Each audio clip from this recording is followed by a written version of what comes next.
Hey guys, my name's Steph. I'm Botanist Cool. Today, I am with the ever fabulous Katie, and we're going to be playing some Ace Attorney Trials and Tribulations. Woo. Now, after Trials and Tribulations, I will also be doing a little bit of a game of Kurta around like 10 p.m., around 10:15 p.m. EST. We're going to do some Deep Rock Galactic for my first time there. But until then, Katie and I are going to be doing a lot of Edgeworth voicing all day long. Well, Kitty's not gonna do that. She's gonna do. So wait, Dahlia? what are you doing? Now I don't even know what you're doing. No, after Ace Attorney, I'm gonna be streaming another game with another friend. Gotcha. They invited me later on. It's this mining game in space and dwarves, and I'm like, and she goes like, yeah, whenever people do anything on my stream, it just makes yours worse. I'm like, that's fantastic. I want in. It's like a crowd control. Oh, I see. So that's gonna be fucking wild. But until then, we've got the absolute love of Phoenix and Edgeworth. And hey Chip, how you doing today? And I'm ready for this. So are there actually any roles you're gonna be voicing this round? Oh yeah. Oh, there are? Okay. I mean, is Dahlia coming up this one? Or not Dahlia, Iris? Don't even worry about it, my man. I gotta make a new judge voice too. Oh, it is. Oh my, Mr. Larice feels that way about me? I was about to go to Phoenix, right? Apparently, he isn't aware of your real secret at all. This is no time to be embarrassed. I'm sorry. I'm just hardly accustomed to that sort of thing. Unless you're murdering them, then you are. Worry not. And in any case, whatever it is he saw on the night of the incident, mark my words, I will drag it out of him. Does that mean Mr. Larice is the witness today? No. What? I believe that none will be the first to take the stand. Sister Bikini. I forgot her name! Oh my god, that is a funny name. I keep forgetting that. She claims to have seen the instant in which you carried out the crime. I just want to ask you one last time. It really wasn't you who killed Miss at least that word, correct?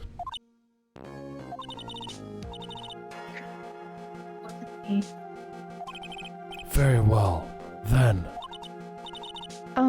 Mr. Edgeworth? Yes? You're a prosecutor, aren't you? So like, what the fuck? Are you sure about this? If your true identity is revealed. Don't worry. I've made the necessary arrangements. I'm used to rigging court cases into my favor. I see. Iris. It is a prosecutor's job to doubt people. But right now, I am a defense attorney. It sounds so stupid coming out of Edgeworth's mouth. Like, I am a defense attorney. it's like some words. It's like if Phoenix said, "I'm a prosecutor." Literally, it's like the exact opposite. I didn't have a good, clever analogy. I mean, Edgeworth did once upon a time want to be a defense attorney. He did. Is this his redemption arc? Will he become a defense attorney from now on? Probably not, but you know. You think he's gonna deal with this and Larice and be like, yeah, defense attorney sounds like the job for me. I'm just gonna abandon my millions of dollars I make every year with easy prosecution cases and become a defense attorney. No big deal, yeah. A defense attorney. So stupid coming out of Edgeworth's mouth. A defense attorney's job is to believe in people and to believe until the bitter end. Listen, this is his... like, remember before when he was like... defense attorneys are scum of the earth? Yeah. This is his redemption arc. This is. That is what my boyfriend once told me. Mr. Edgeworth. So he's dating you, huh? Yes, he's off the table now. I simply ask you watch and decide for yourself whether or not I am dating Phoenix Wright. Whether or not I am fit to do the task I've been entrusted. Very well, sir. I leave my defense in your capable hands. I mean, who better to be a defense attorney than someone who knows the prosecution well enough to, like, drown it every time, I want you right? to pay special attention to Edgeworth's sprite. Okay, fantastic. God, he got a badonkadonk. I'm sorry, if we rewind that 1 second. Edgeworth's got a badonkadonk. He's got some junk in the trunk. That's all I'm saying. I just noticed this because he's standing on the right side. I'm usually looking at the right side for Maya and Phoenix. I'm looking at the right side this time. I see Edgeworth there. He's got a badonk. That's all I'm gonna say. Oh god, what voice am I giving this guy? I mean, you already voiced him, so. Yeah, I forgot what I gave him. He was in the show for like a second, the last time. He's been in here like several times. No, we didn't have him on the case he was at. We didn't have him. We had him like once. No, you had him briefly in the Mask to Mask. Yeah. And then he also presided over Mia and Edgeworth's trial.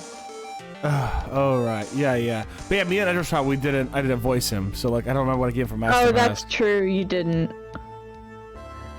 Oh, no, this is not a voice for him. No. Court is now in session for the trial of Sister Iris of Hazakura Temple. Ooh, okay, I can do that. The defense is ready, Your Honor. Look at his lapel. Look at his lapel. Oh, I missed it. The defense does indeed appear to be ready. However, the same cannot be said for the prosecution in this case. He's got the little lapel! Look at him! He's got the little defense attorney thing on his lapel. And it is not cardboard. And it's not cardboard. It could have been cardboard and no one would have cared. But It could have been cardboard. He'd be like, "You guys coming at me now? What you guys doing?" And it would be perfectly fine. Indeed. I'm not sure I like such a blatant waste of this court's time. An empty prosecutor's chair can only mean that the prosecutor has no confidence in their ability to prove their case. Hey, Remus. It would seem this case is already over before I had a chance to begin. I'm ready to announce my verdict. Oh my god, okay. Well, that was easy. Case closed, guys. We're headed out of here. I am ready to announce my verdict at this time. The court finds the defendant. No! What?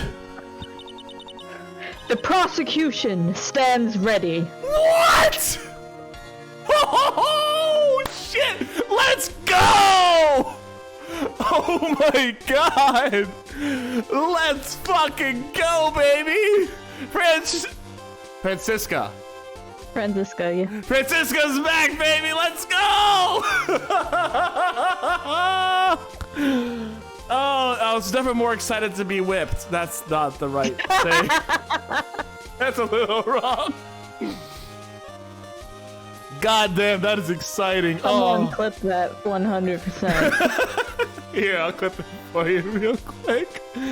Oh, God. And you are? Franziska von Karma, prosecuting prodigy.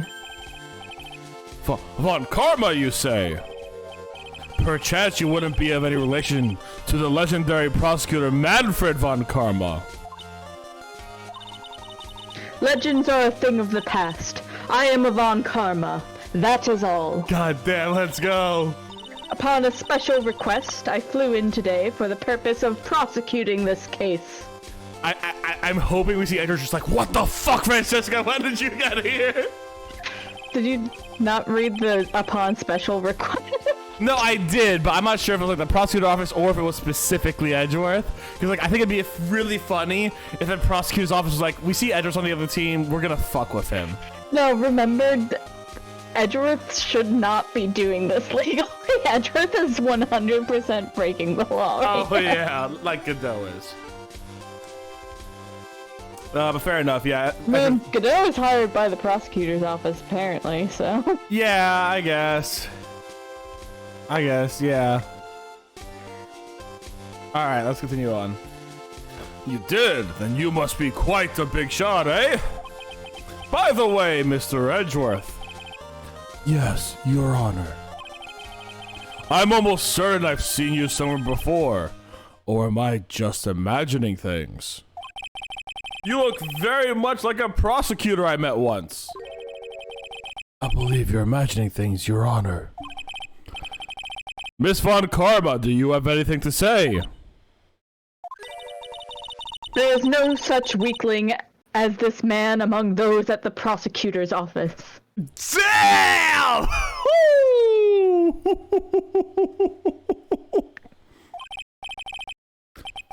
There isn't, but I'm sure once before this Ah! I told you, there is no such weakling. This is... What is that? A whip? I'm not sure I care for a thing in my courtroom. Bailiff, remove that whip bat. I have no objection to the whip. You don't? The prosecution can wield a whip or drink 17 cups of coffee. That's the right as prosecutors. They can do whatever they want. They can have a gun. In the They can have court. a gun. They can have a gun in the court. I'm waiting for the prosecutor to come in with a gun. That's gonna happen one day. I mean, they had what's her name coming with a laser pistol. Windy old bag. There we go. But there's still only one truth. That's what I stand here to prove today. I'm so sorry. Your head. Yeah, I'm Edgeworth. This promises to be interesting, Miles Edgeworth. I had expected to face Phoenix right here today. But looking at you now... Maybe this is what I've been waiting for all this time. I'm going to kick your ass! Miles Edgeworth, I will not allow this chance to crush you, slip through my fingers. Oh, Ethno, it's a story and a half. It's a story and a half. I see you brought Long, Go on. long story short, Ethno, legally he's not. Yeah, he is breaking the law just a lot a bit here. And Phoenix is in the hospital. He was like, Edgeworth, in my dying breath, please defend my client. He's not actually dying. He'll be back in 2 days, but still. He's like, babe, can I ask a favor? Please, babe. Please, babe, I'm feeling sick. I got boo-boos, babe. I fell down a ravine, babe. Can you defend this client for me? I fell hundreds of feet into freezing cold water. Babe, please. I'll massage your feet later, babe. I promise. I know you like that. And I know I don't usually do it because feet are weird, but I'll even do that. Please, babe. Yeah, This is getting oddly specific. It's getting very oddly specific. Thank you very much, Mitchell, for taking away my ability to curse. Yeah. I mean, to be fair, and I'll say this once, I was talking to Katie once, and I'm like trying to describe Anthony Bourdain. I'm like, imagine if Anthony Bourdain was like an uncle with like salt and pepper hair, and he was kind of reciting a whole bunch of like guitars in his like study. He had like 5 guitars, and he could play guitars every once in a while pretty well.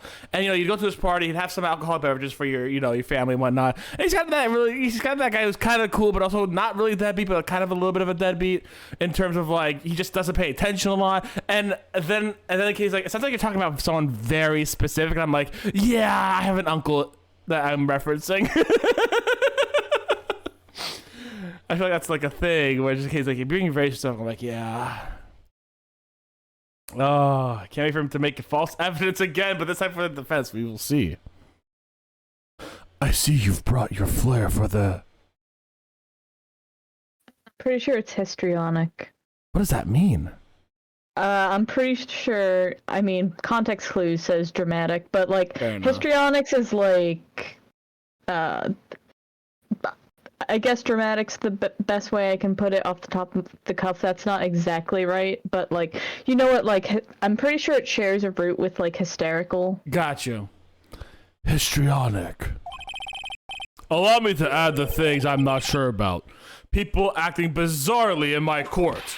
Ooh, The stage is set. Now continue with the proceedings, Your Honor. We control the courtroom now. This is our court, Your Honor. I am I just dancing love on them your court. I love them because they're so, like, this initially sets up that, like, they're ready to fight each other, but also they're 100% covering for each other at the same time. Francisca being like, yeah, there's no weakling nerds at the prosecutor's office.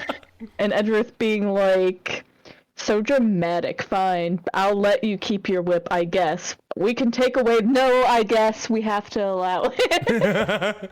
Alright, Ethel, TLDR. Because Edgeworth is now on the defense team, he had to set up. He actually rigged this whole trial to get Francesca in, and also get a new judge who presided over a trial that Edgeworth did like 6 years ago, but he no longer remembers Edgeworth that much. So like he set up this whole trial to make so that he could act as a defense attorney for this round without being instantly arrested. Yeah, exactly. But, like, immediately what I thought was, like, yes, Judge, this is our bridge now. We're dancing on your bridge, Judge. Oh, my goodness. No, the bridge collapsed, remember? I meant the Goatman Bridge, but yeah. It was giving me real Ryan and Shane vibe for a second. So yeah, you're like, Katie, are you even gonna voice anyone this entire game? I was like, you have no idea. I'm gonna be voicing everyone. Yeah, it's a lot of law breaking. Very well, Miss Von Karma, please give an outline of this case, with as little whipping as possible. The murder victim is the famed picture book author, Miss Elise Doname. Oof. Her body was found in the Hazakura Temple courtyard. She had been stabbed through the torso by a ceremonial sword from a golden statue. The sword in the picture is the weapon in question, correct? Very well, the court accepts this photo of the crime scene. Let me get the primordial boy out real quick. Hold on. Murder weapon, okay. Oh, and little bud. Yes, I got that little bud too. Don't worry, he's coming in. Oop, there we go.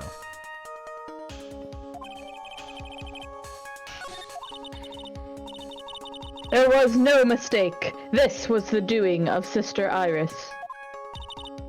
After all, there is a witness to her crime. I've been bringing up Gumshoe? Aw. Very well. Please bring this witness to the stand. And so, it begins. My first and last trial as a defense attorney. Because this is usually such fucking bullshit from what I could tell. I never want to do this again. Oh my god, she barely made... Witness, state your name and occupation, please. Hold on there, I'm not sure if I care for this at all. Witness, please stand up nice and straight.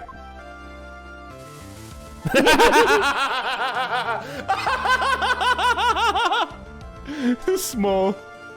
If I recall correctly. Okay. It's like every one of my friends. Oh.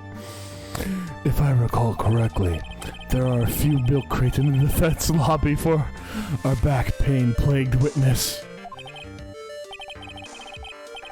Bailiff, fetch a crate for this poor lady, please. So tiny. so small. Once again, your name and occupation, please. I hope when we get a zoom out, we do see her on the crate.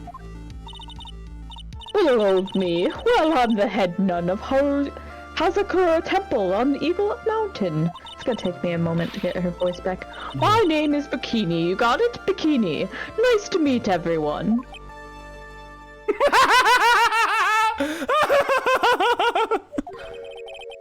But you don't appear to be wearing a bikini right now. Ugh. The courtroom is the garden of holy judgment. Those with lechery in their hearts should leave this sanctuary at once. Francisca, I missed you during some of these trials. She's so good. Francisca's like, we have no time for this nonsense. Get out of We here. have no time for this hetero nonsense. Fucking leave. You want me to leave? No need to get your bikinis in a twist. Let me tell you, I'm a sight to behold in summer. In any case, witness, I hear you saw the crime take place on the night in question. That's right. I can still hardly believe it myself, to be honest. There's no way your dear little Iris could do anything like that. Let us hear what you have to say then. First, tell us about your I guess he's Canadian. You gotta change and stuff. He has to I gotta be change Canadian now. First, tell us about your own movements that night, eh? That wasn't very Canadian, was it? You'll get there. First, tell us about your own movements that night, eh? Is he actually Canadian? Possibly. I can't. It's been so long since I played these. Did But somehow that rings a bell. Chip's like, you sound Scottish. I'm like, do I?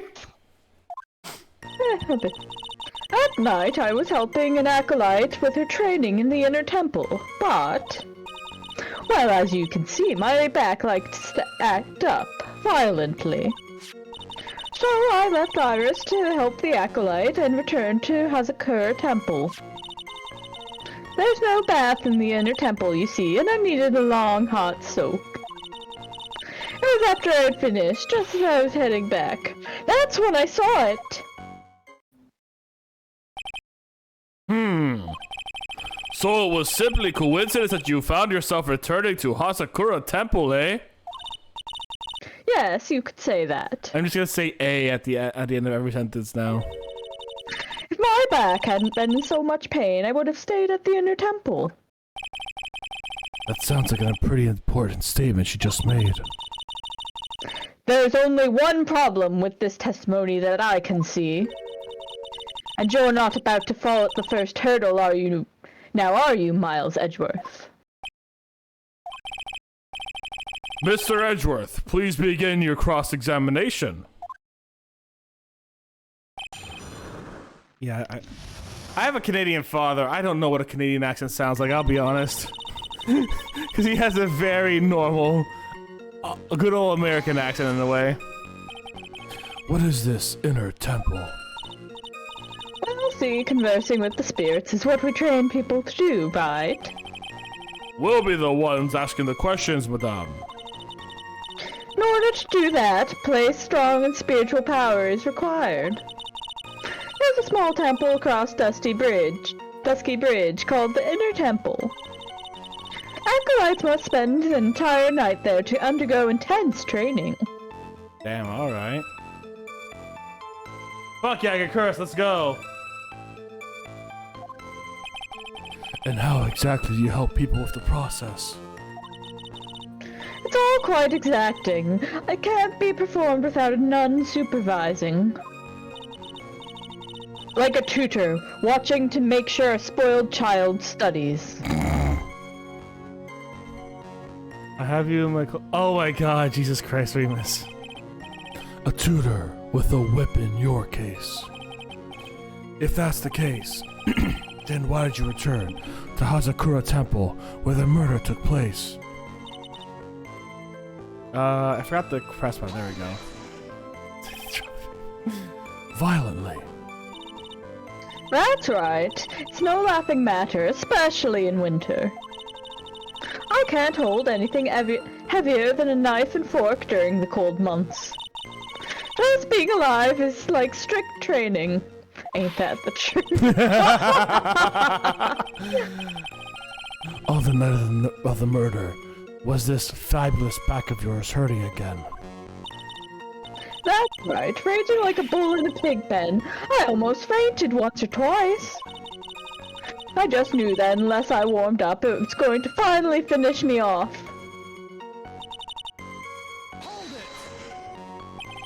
You left Iris to help. With what? What do you think? The acolyte's training, of course. It was just past 10 p.m., so we were starting to enter into the training exercises proper. Was it at your place to remain with the disciple? Well, the job is simply to watch over the acolyte so that they don't pass away. Jesus! No, we're just there to make sure they don't die from the intensity. No big deal. Just to confirm this point again, that night, you met Iris in the inner temple, correct?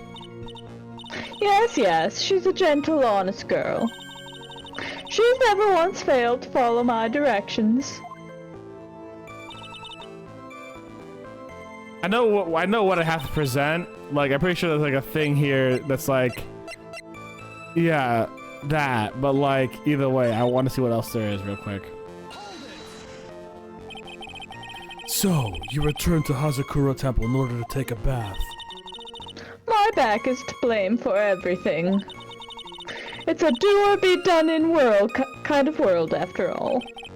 How long were you in the bath for, if you don't mind my asking?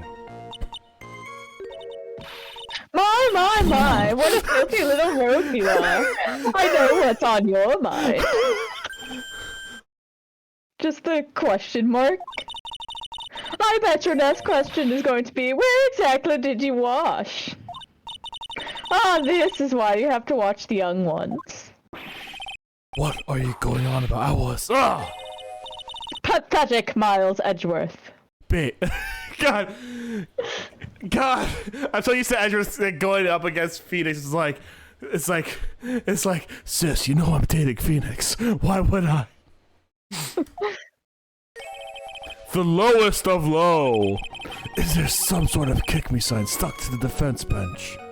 Yes, there is. Thanks for noticing.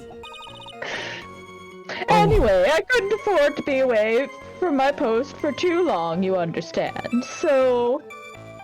Oh, I found the kick me sign. Wait, it's in my handwriting. Right. The crime took place in the courtyard, correct? When you go from my room to the main hall, you have to take a winding hallway from which you can see the courtyard. That's right. In other words, it was pure coincidence that the witness saw the crime taking place before her eyes. There was no complicated setup in this case. That certainly seems to be true. There's indeed only one problem with this testimony. If I can clearly point out what it is, then I can begin to quantify just how good this witness's memory and observation skills are. Save? No, I know what this one is. I definitely know what this one is, baby. This one, I got this one in the bag. Witnesses have to undergo their own trials, I'm afraid. The defendant's fate rests on the power of observation and memory, after all. Well, don't worry. I'm more than up to the task. I'm a woman of faith, after all. The head honcho of Hazakura Temple. In that case, Miss Honcho, I'd like you to explain something for me. The discrepancy between your testimony and that of the defendant, Iris. She claims that after ringing the lights out bell, she went back and stayed in her room. Which means she did not go to the inner temple at all. No, she said that? A defendant or a witness? Who is more likely to lie, do you suppose? The defendant is simply lying to cover her back. The only one with the back issues is currently Head Nun Bikini. So this is completely illogical. The murder was committed in the courtyard of Hazakura Temple. Claiming that she went to the inner temple would make for a much better alibi. He's got a point there, actually. But that is odd. Whatever the reason, I can't believe that she would lie. She does indeed have honest eyes. Oh! All people lie. That is my belief. Why am I the only one being whipped here? Anyway, neither the witness nor the defendant have any reason to lie, which means we must call your memory into question. Dear, dear, dear. You're older than me, and yet you want to play that game, do you? Damn! I love bikinis so much. She's got them I'm gonna kill you eyes. Well, that isn't exactly what I... My memory is perfect, crystal clear, especially in winter. Then I suppose it is too early to end this cross-examination, eh? Mr. Edgeworth, if you are going to question the memory of this witness, you will need to show me a more decisive piece of evidence. Understood, Your Honor. I was naive to think that alone would do the trick. Then please add your comments about... Then please add your comments about Iris to the testimony. Wow, that was really Scottish. That's really Scottish. I can't do a Canadian accent. Then please add your comments about Iris in the nope. It was the R roll that went really Scottish. Then please add your comments about Iris in the testimony. And let us return to the cross-examination. No, that wasn't anything. Closer, you're getting there. Yeah.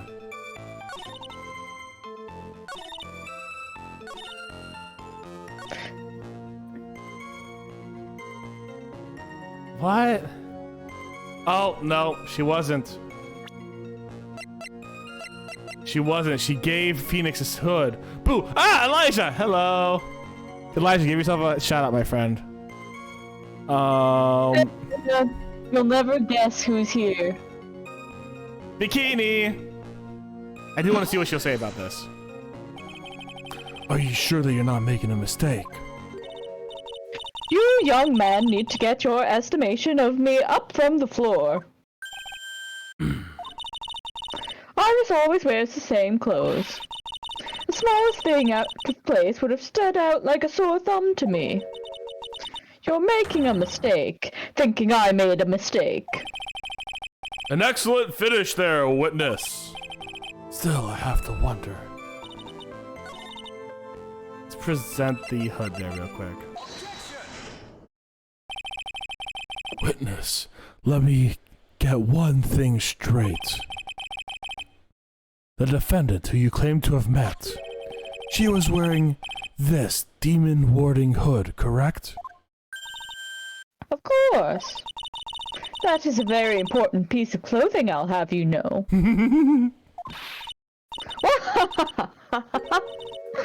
Wait a minute. Hold it right there. Why do you have that? That's the question of the day, now isn't it, Miss Von Karma? I'll have you know that this hood was given to someone as a gift that night, before the lights out bell was rung. What? You know where I'm going with this, don't you? If the witness has seen the defendant as she claims, then the Iris she saw should have been missing this very hood. Well. I don't have the crates! It's not a bad feeling at all, exposing contradictions like this. Now I understand that happy look that Now I understand that happy look on Wright's stupid, beautiful face every time he does it. Order that wall! Sister, this hood. You have spare ones around the temple, don't you? Spares, well. I know music, Elijah. Unless you're referencing something very specific. That was programming languages. Oh, I know what C+ is. Yeah, it's like that. Okay. I do tend to make too many of them. I see! A stockpile, a surplus of hoods, eh?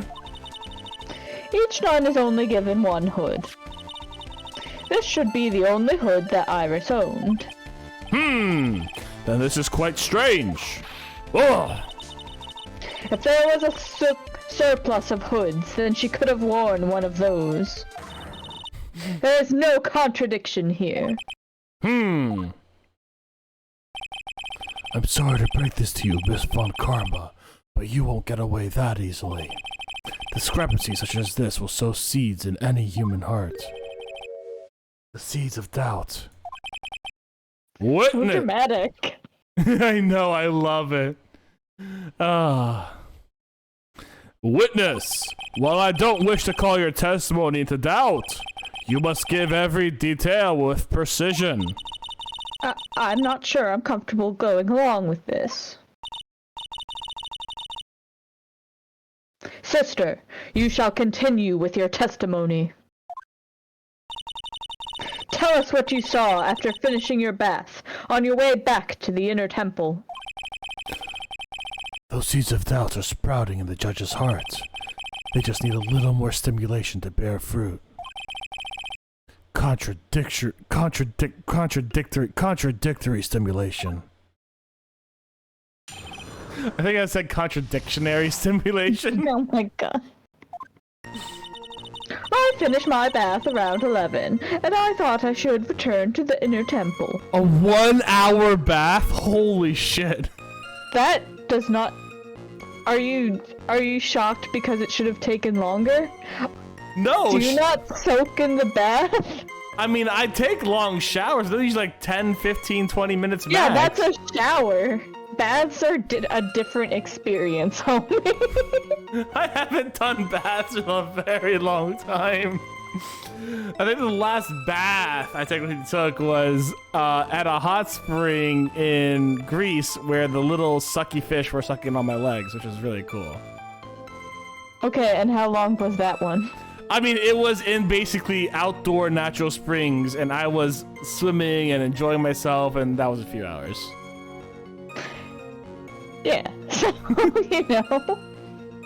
Did you know a lot of people shower? Yeah, people shower before they bathe, so they don't get, like, the inside the bath dirty, you know what I'm saying? Yeah, that makes sense. I know they do that in Japan. And as I was walking back, I heard a noise from the courtyard. I took a look and... Iris was... Oh, Mystic Elise! And with that sword of all things. Mystic Elise was staying in her corner room, which faces out into the courtyard. The stabbing I saw must have occurred after she was pushed out of her window. You saw a truly terrible sight, didn't you? If I was in your place, it would be much like Von Karma whipping Mr. Edgeworth in court. And me seeing it all from this very chair. Well, something like that. You bathe and take it. Listen, you like soup water, I'm not gonna judge you. This judge, his imagination is not as vivid and creative as Detective Gumshoe. I would look the fool if I complimented on such foolishness. Anyway, this case is mine, Miles Edgeworth. Calling everyone by their full name. Can't you do something about that habit of yours? No. Real big brother, big little sister vibes. Big. big sibling energies from these two. Yeah.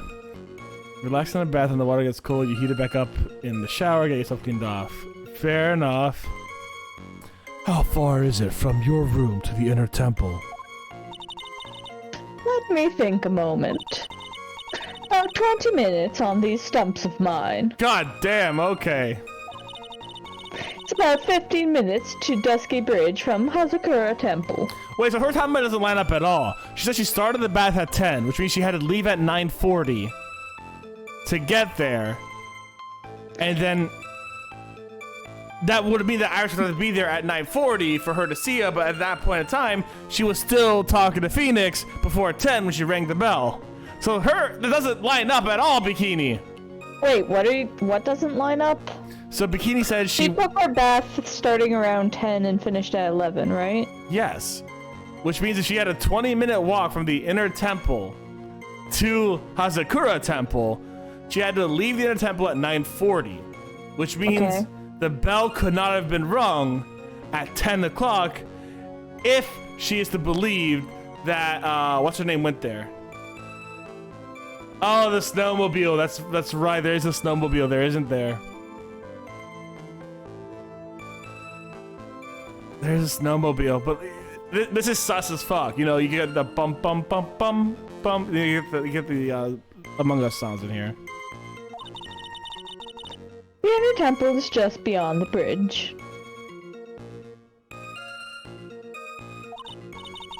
Still, you never made it back there that night, did you? That's right. I was heading along the walkway toward the main hall. Let's see what you got there, homie. You say you heard a noise. Thump, just like that. That could only be the sound of the victim falling. I'm sorry, do you expect Iris to Sephiroth her? Like, kick the victim out of the fucking room and then jump down with the sword and Sephiroth her? Like, what's going on here? Is that how that one works? I never played that Final Fantasy. I just know that Sephiroth basically comes down from the sky and, like, I just know one stabs winged a angel. character. It's just Iris and Dahlia walking, and it's just one winged angel as she holds the freaking sword. Oh, that'd be funny. You can even hear the snow falling from the branches. That's kind of peaceful, actually. Snow be like that. Yeah. I love when you go out in winter and like everything's like muted. It's great. Yeah. Thump, just like that. But then, could this noise have been the snow falling to the ground? But then... Oh, I have a little Dracula in me now. You should just give him the Dracula voice, like, but then, could have the noise you've heard from this. I can't. He's already stuck there. He's stuck. What's all covered in frost? Best feeling, yeah. Sephiroth is the best villain ever on Down that Hill. I don't know much about Final Fantasy. I'll trust you there, bud. Not even frost when it's all covered in snow and just like everything's just like... It absorbs sound, doesn't it? Yeah. It's nice. It's a wonderful sound. I never thought of that.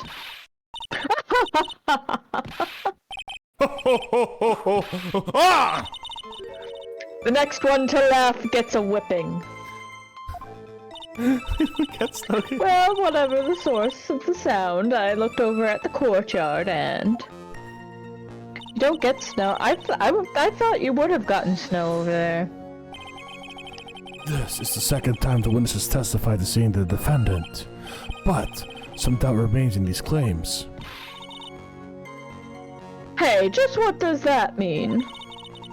Just because you're a good-looking young man doesn't give you the right to... The murderer who stabbed the victim with the sword. Sister Bikini, try to recall exactly who it was you saw, as clearly as you can. Well, you're a handsome young man, so I'll forgive you. Why is that every old lady in this thing loves me? Half a day. Oh, now that you mention it. There was something awfully strange about her. Oh, come on! Something that has been bugging me all this time. Please don't keep us in suspense. Her hood! Her hood? That's right. It's coming back to me. Oh no. Iris, she wasn't wearing her hood. Oh, fantastic.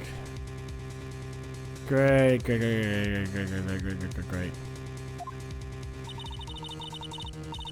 I thought something was out of place, but... It all makes sense now, doesn't it? After all, she'd given that hood away to someone, right?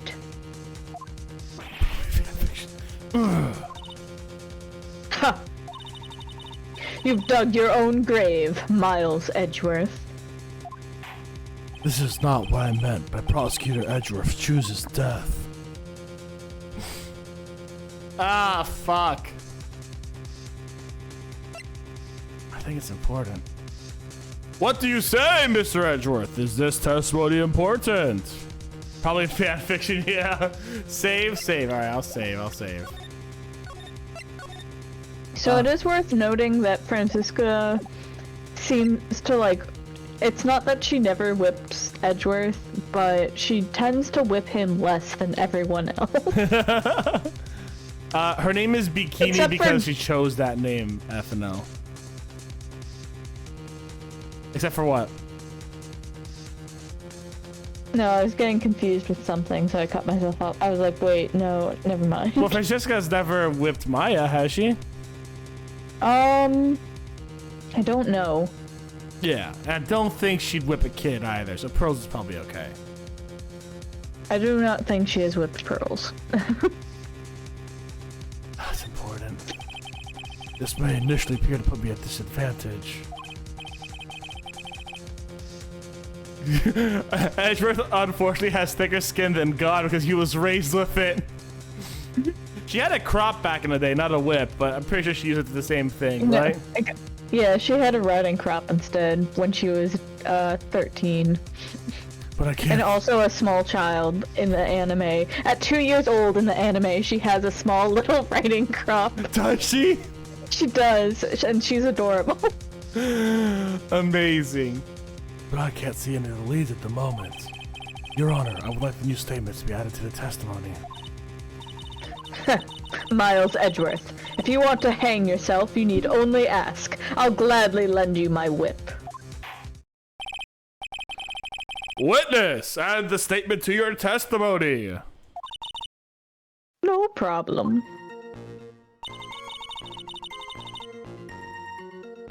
Let's press her. I can back Katie up with that, yeah. Are you sure about that? Yes, after all, we all wear the same clothes. Ah, I don't mean because we're poor, you understand. It's our style. Yes, that's it. Sounds like you're poor. There's absolutely no need to explain yourself. Anyway, she looked different from normal, so that really stuck out. Like holding a whippet puppy instead of my whip. Oh, what? Do Oh, you Francisca, do you want to whip it? I feel like Do she you want wants a little whip puppy? it. I think she wants a puppy. At least then it might bite you and not someone else. Jesus Christ. Iris didn't have her hood on, I'm sure of it. Very well. Now, please tell us about the victim, eh? Okay, let's see if there's anything that would contradict that.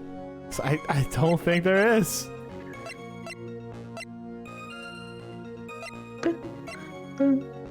What's the temp? Okay, that's not gonna help me at all. All right, never mind.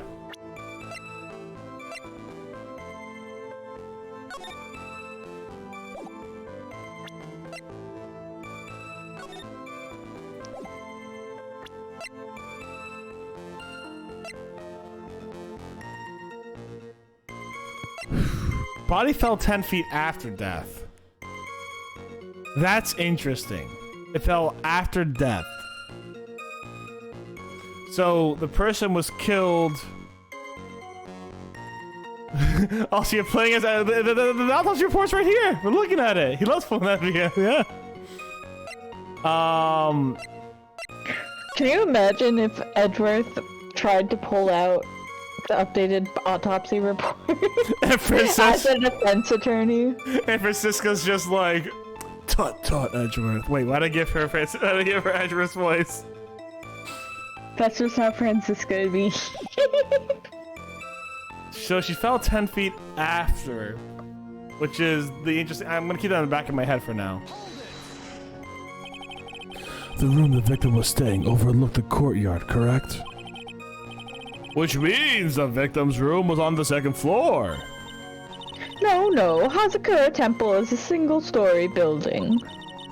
But the mountain itself slopes downward, which elevates the main gate side of the temple and the guest rooms in the back to about the height of a two-story building. I see! And the victim was staying in one of these elevated rooms, correct, eh? Yes, I should know. I'm the one who carried her things to her room after all. Wait, hold on. You just said that you could not. Okay. Wait. No. You just said you cannot carry anything more than a fork and a knife in the winter. Sod off.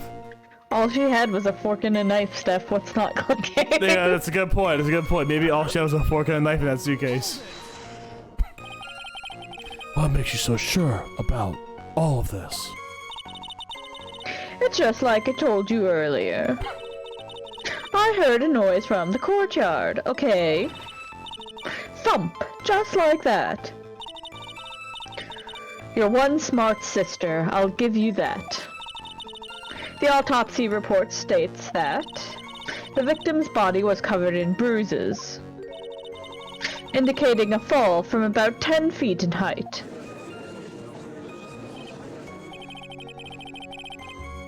It appears the witness was not mistaken then. Yep, I'm more than just a pretty face, especially in winter. I'm a woman of faith after all, the head honcho of Hazakura Temple. There's only two of them working there. What's wrong, Miles Edgeworth? No snappy comeback remark. It doesn't feel like she's lying. This is very powerful testimony, too. She claims to have seen the instant in which the defendant stabbed the victim. There's only two things I can believe in right now. My client, Iris, and my own ability as a defense attorney. In other words, I'm screwed. 10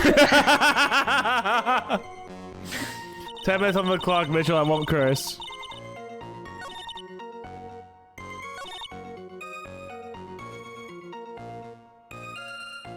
Oh God, what am I?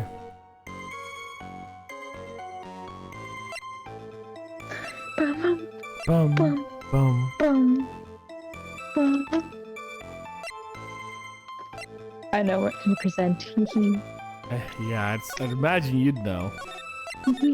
I mean, there's been times where I could not remember for the life of me, so... Yeah.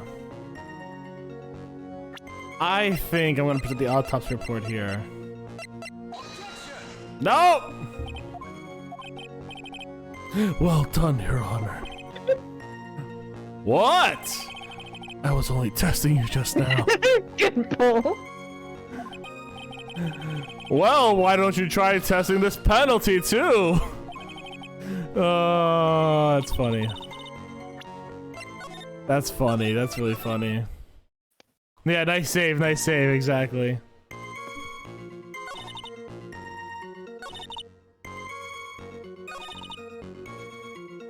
Oh. Yeah. Impressive logic. That's what I'd like to say anyway. Oh, please, my brain is something else, especially in winter. However, I think you're overlooking one thing. Facts! Miss Von Karma, would you be so kind as to take another look at that autopsy report? The autopsy report. I have updated it specifically in the past 30 minutes. The sass in this case is a little unreal. Yeah, it's great.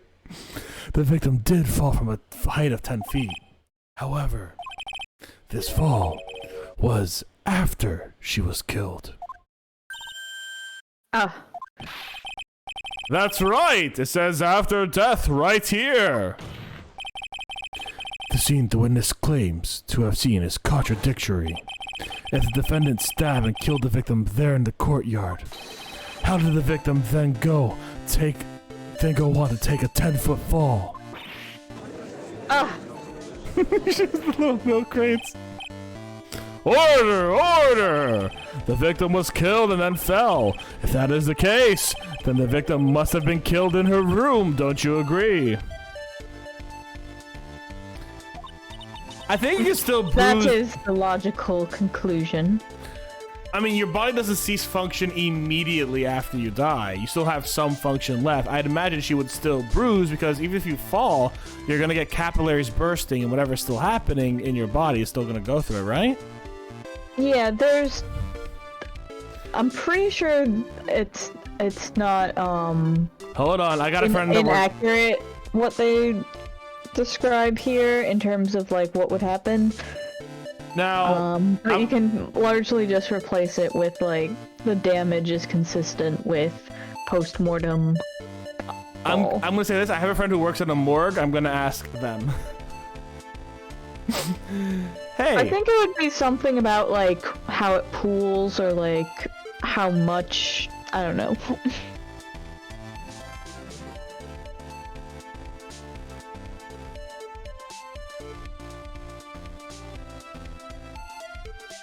Can a body bruise after it dies? Especially since like, I mean, it depends on like how long it was after death too, right? Like, Yeah. Like if a person died, then something fell on them, or the body fell soon after, would it bruise? All right, so I'm asking my morgue friend. They're probably gonna know. Yeah. So you know what? I'm asking a professional. We'll see what they say. Now they might not get back to me for the next few days, but still. yes, that's right. The victim must have been stabbed by the defendant into her own room. And then she was thrown out of her window down into the courtyard below. Let me give a quick shout to Toothpicks for Robots. Hello, Toothpicks for Robots. Thanks for the work.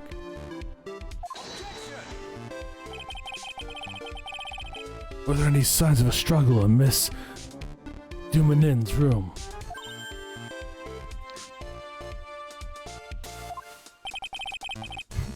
She was stabbed with a sword. That would leave a bloodstain, wouldn't you agree?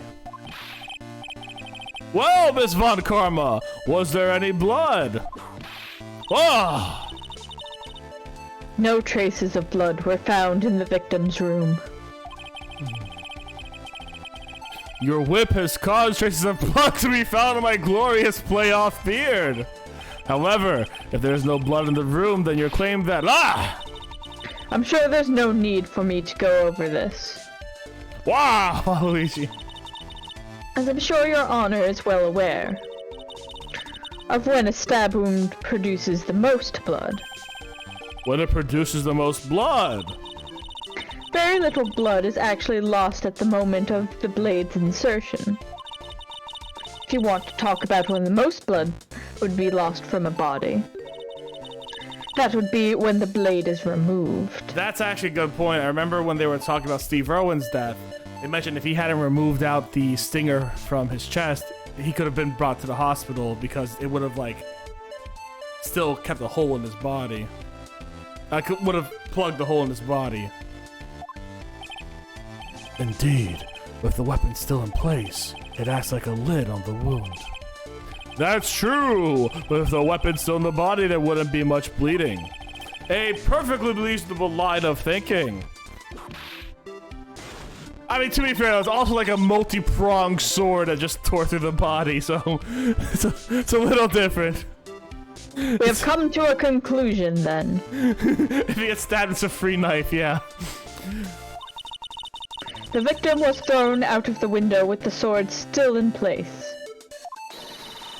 This removes all of the contradictions.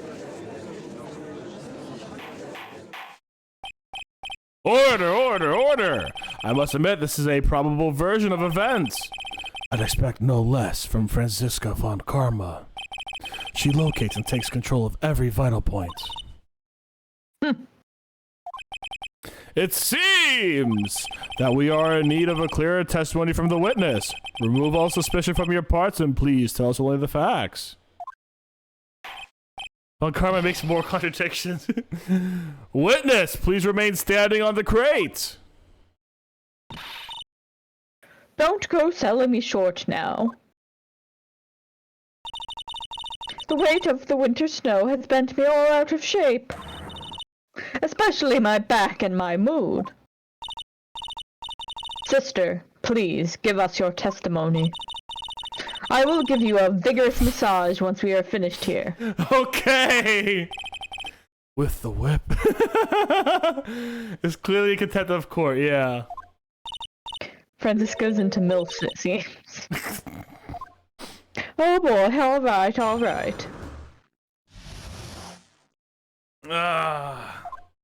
Everyone's in contempt of court in this goddamn game. Yeah, there's never a witness that's just, like, not... When I looked across at the scene, the sword was already in place. Thinking about it now, I didn't actually see her stab Mystic Elise. So she could have been trying to remove it! I've never seen so much blood before. That's when I fainted. You can't blame me, can you? And when I awoke, Mystic Ami was stabbing Mystic Elise through the back. I just want to curl up on the floor. This all confirms Miss Von Karma's theory. Von Karma strive for nothing but perfection. Putting together such facts is nothing for me. You should know that, Miles Edgeworth. Perfection is an impossibility, Franziska von Karma. That's a pretty cool sword. And I'm here to teach you just that. That sword's in Fire Emblem 3 Houses, too. You can actually use it. Hold it! At that time, was the victim bleeding? Well, I was very shocked to be seeing all of this, of course. So I'm not entirely sure. But I don't think I saw any blood. Not then. I'm sure that you didn't. The weapon was acting as a plug in the wound. In any case, let's be clear up to one very point. Did you actually see the incident in which the victim was stabbed? I would move that murder weapon into battle, yeah. Think carefully, this is very important. It's Iris we're talking about here. I'm thinking for all I'm worth. No, when I looked over, the sword was already in Mystic Elise's body. Hmm. Might not be conclusive, but this testimony supports your theory. The victim was stabbed in her room, then dropped into the courtyard. I think this proves it rather well, Miles Edgeworth. Can I recommend this Y-hander instead? Sword recommendations on my dashboard. So, I'll say this: if you want to look up cool sword things, there's a guy on YouTube who, God, what's his name? Shadiversity. He talks about like medieval sword things all the time, and it's really cool to see him talk about stuff. Like he has some cool he has a big love for like medieval swords and weaponry and stuff like that. So you're saying you saw the victim's blood? That's right. Some of it had splattered onto Iris, too. When the defendant was arrested, she was meditating in her room. And her blood-flecked clothing was neatly folded in the corner. What? Her clothes were blood-flecked as well. That seems quite conclusive to me.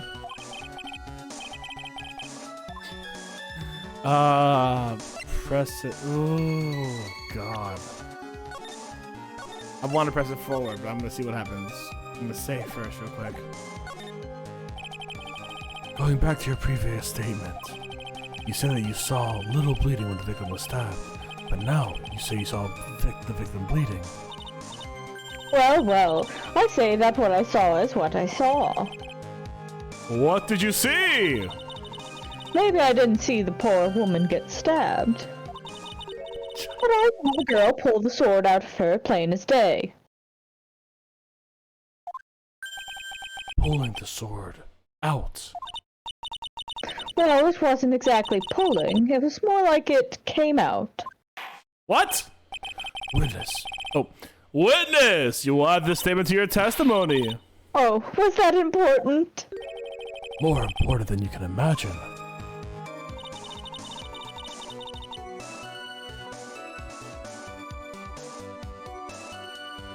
Plunged into the hilt. Was smoothly drawn. That's a bold-faced lie. And I'm gonna tell you why. Look at this blade. This is not a blade that's been plunged into the hilt. But let's question this real quick. Smoothly, you say? Are you saying you saw the sword smoothly slide out? That's right. The whole thing happened right next to the gold statue of Mystic Ami. Mystic Elise was on the ground and Iris was stooped over her. The sword was buried up to the hilt. When Iris stood up, the sword in her hand just slid out of Mystic Elise's body. Slid out from that gaping wound. Ah! It goes without saying that if the sword was removed, there would be bleeding. Nothing out of place here. Is that really the case? I can't help but feel that there's something about this assessment that's very out of place. That something which couldn't possibly have happened appears to have happened. I'm just gonna go right at it. Let's save real quick though. In case I am wrong. Yeah, I would have had so much fun being an awful person with you with giant dad builds. Oh my god, what is happening? There we go. Sister Bikini, you are a reliable witness. At least, I'd like to think so. But there are too many contradictions here. What do you mean? You make it sound as though I'm a liar. But you're a handsome young man, so I'll forgive you. Dark Souls. Oh, it's a Dark Souls joke. Gotcha. What contradictions are you talking about? In the scene that the witness claims to have seen, the weapon was thrust up to its hilt in the victim. Furthermore, the killer withdrew the weapon smoothly from the body. However, both of these are complete impossibilities. What do you mean? Please explain. Explain yourself. To start with, do you think it would be possible to stab someone to the hilt with this? No matter how I look at the defendant, she doesn't appear to be strong enough for that. Doesn't appear? What meaningless dribble.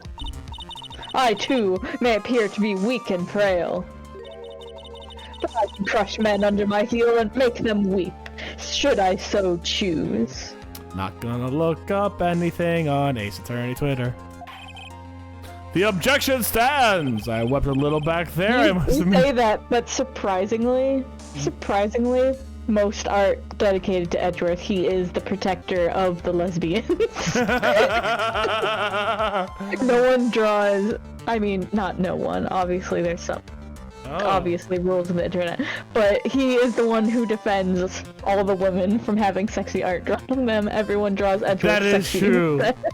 Well, you don't have to have, I'll say this, you don't have to have the heart pump blood. You have to have blood escape and then coagulate inside burst capillaries. I don't think you need to have blood pumped to make a bruise.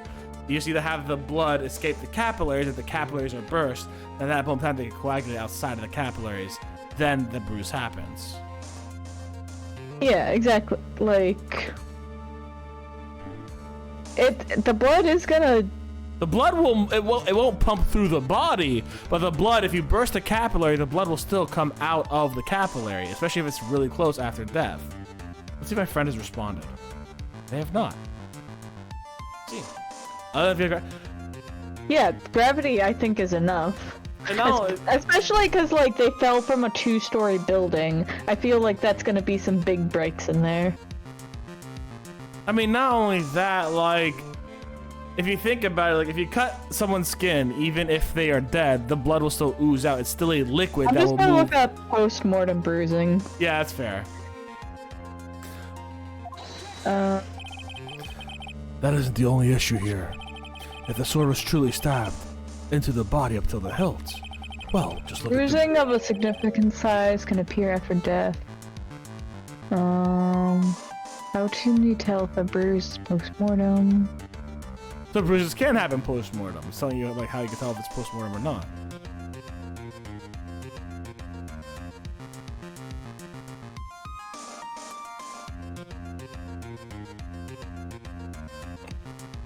That's the...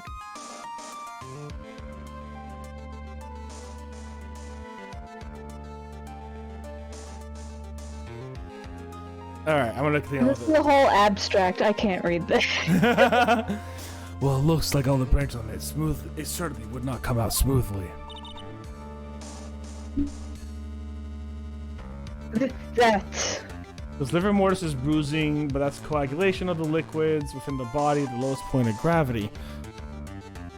But that's a stage of decomposition, which I think is different from you fall and like you fall and you get burst stuff and then it falls in. I feel like that's different. Don't forget that the heart isn't the only thing kind of pumping your blood vessels as well. Like the movement of your bones actually helps with the arteries bringing it away, veins bringing it back, with the veins actually pumping blood back into your body. So like, I'm not saying that the bruises are gonna be like exactly the same as if you hit yourself and boom, you bruise, but there's definitely no reason why you couldn't bruise post-mortem, especially if you if it was like in 5 minutes after you died, 10 minutes after you died, not even.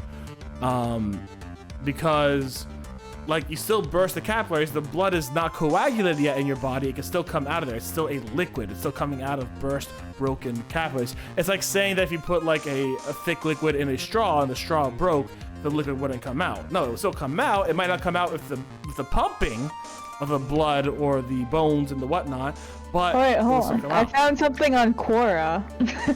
A reliable source indeed. A reliable. Hold on. Alright, let me see. Bruises are caused when blood pools under the skin. Yes, it can occur post-mortem. It can even occur without trauma. There's documentation on bruising on a drowned victim occurring after death.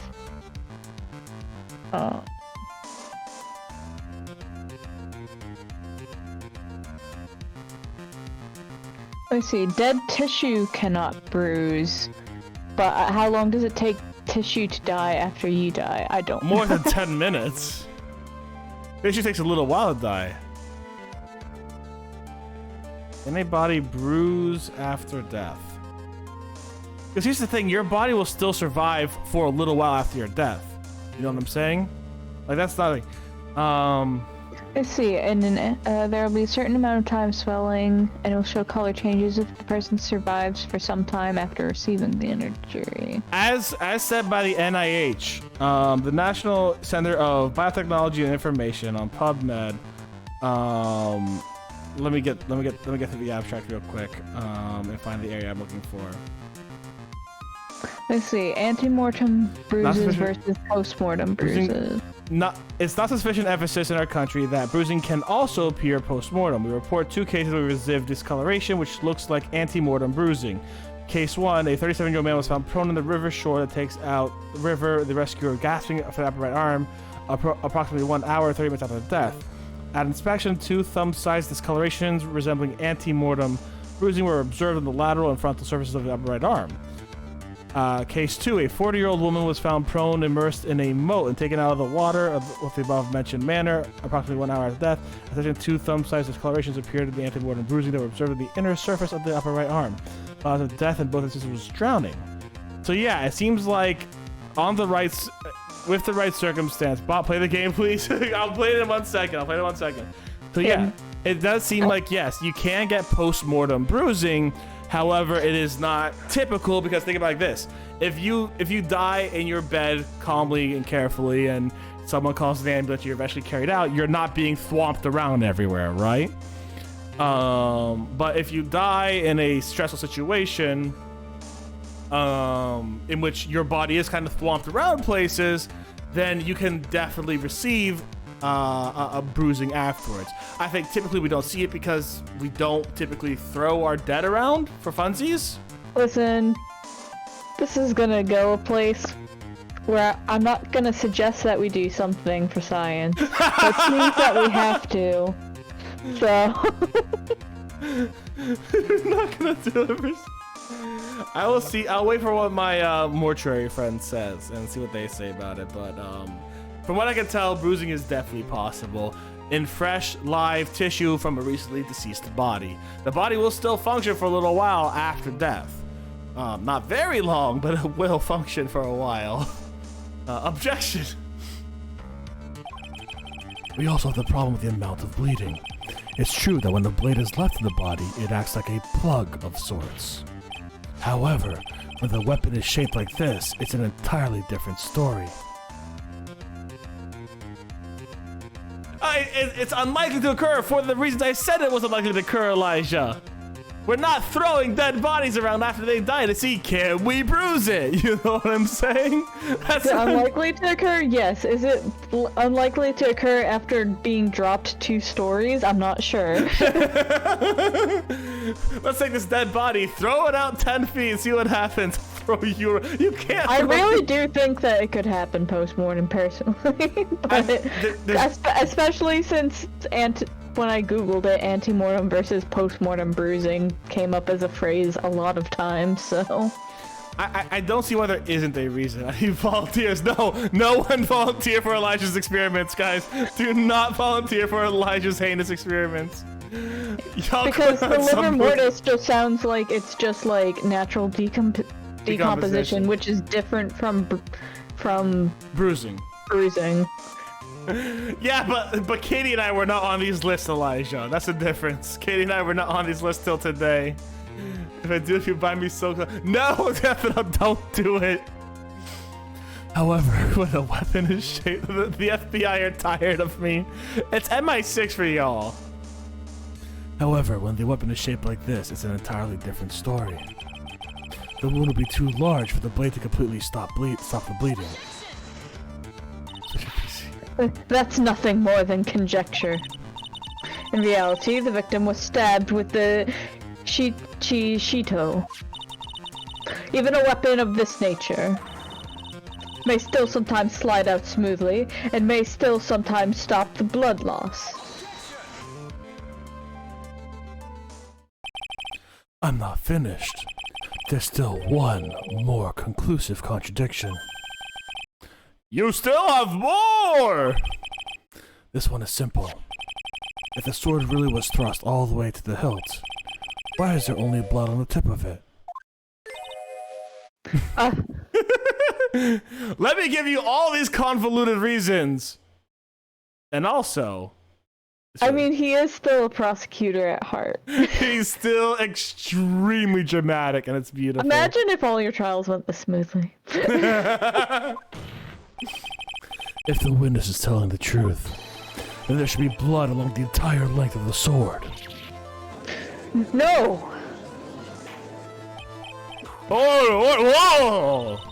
Bravo, Miles Edgeworth. Raising this many contradictions from a single piece of evidence. All the other attorneys I know could manage maybe one, if that. What does all this mean? You have proven contradictions regarding the murder weapon, but... Having come this far, there's only one answer. And that is... Don't get arrested, Elijah. I can't have that happening. The murderer, the weapon used to kill the victim, was not the Shichisito. What? A foolishly foolish idea born from foolish mind of a foolhardy foolish fool. That's a lot of fools, holy shit.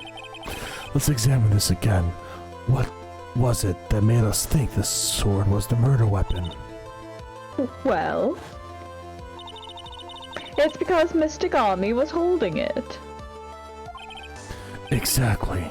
However, if you reflect on this, that is the only basis we have to assume such a thing. The impression left by the scene was just too strong. That is what influenced us. It influenced us to believe the Shichisito was the murder weapon. Order! Oh! So maybe the Shichisito was not the murder weapon. Even if that is the case, it changes nothing, Miles Edgeworth. The sister here saw everything. She saw the defendant stab the victim with a sword-like object.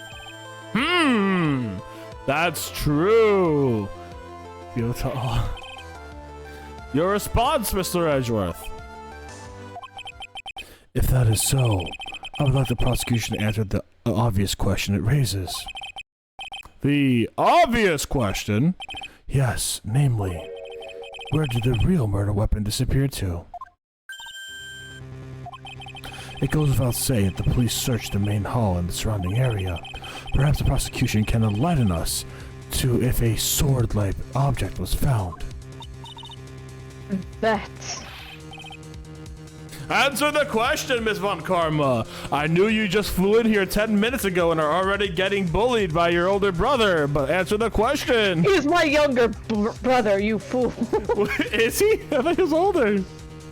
He's older than her. She calls him her younger brother. In canon. Amazing. In fact, actually, check the court record. I'm curious.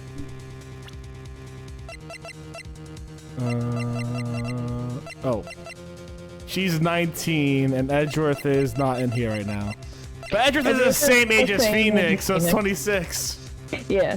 I wanted to see if it had anything about whether Edgeworth ever calls her a little sister or a big brother. God dang it, Mitchell. Alright, Mitchell. I have barely been able to keep up with Mitchell's demands for no cursing recently. He's just like, here you go, Steph, suffer. Yeah, he looks sturdy. God dang, alright. Wow. Step on a man's ego, huh? No evidence of that kind was found. He's in my age range. Oh no, Elijah! Another mystery to throw onto the pile. A trial without a murder weapon is a tricky beast. Excuse me, could I say something? I just remembered something, actually. I stabbed him myself. With my back, impossible. You're just about to call Edgeworth daddy there, Elijah. What is it, sister? I was just thinking, it's possible. But just maybe, what actually happened was... it was just over there. What exactly are you going on about here? Murder weapon, I mean. Maybe. I think I might know where the sword was disposed of. You what? Well then. I think we need to hear testimony from you one more time, sister. Impossible. What else? What else could this old woman have seen?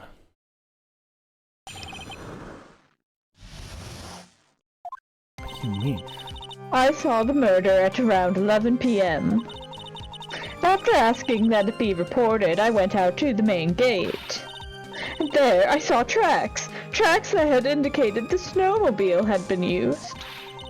It takes 15 minutes to walk to Dusky Bridge, but less than 5 using one of those.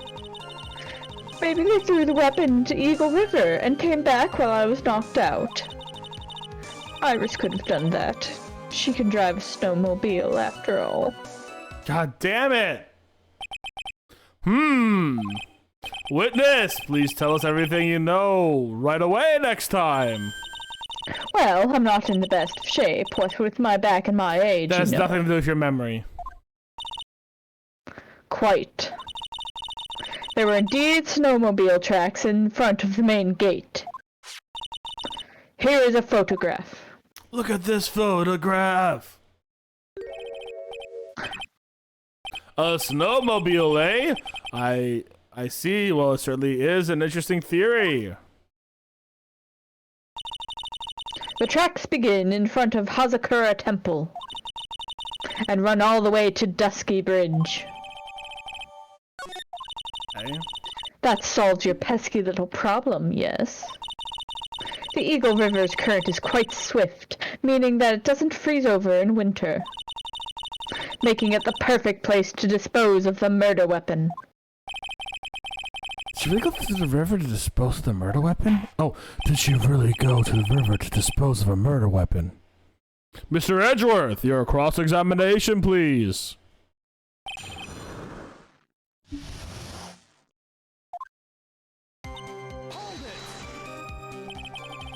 You're sure about the time? Yes, I was worried about it after all. Why was that? Because I have a strong sense of responsibility, especially at this time of year. I swear to God, she is just like holding on to that "it's winter, I'm dying" an old thing, using it as every. Is that not how old people I don't have to deal with that many old people. We all know Bikini killed her, right? Yeah, that's what I'm thinking. Let me say it like this, right? With her back, impossible. Let me say it like this, right? What was I saying? It was Maya. Mitchell right? has the correct idea. Mitchell, you got Mitchell it. knows what's up. And here's the thing. Maya's cashed in on her free murder. And she burned the bridge to make it look like she was on the other side. Like, it makes sense to me, honestly.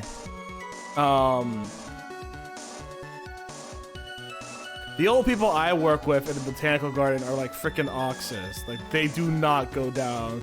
They will work with like a broken bone in their body, essentially. You know what I'm saying?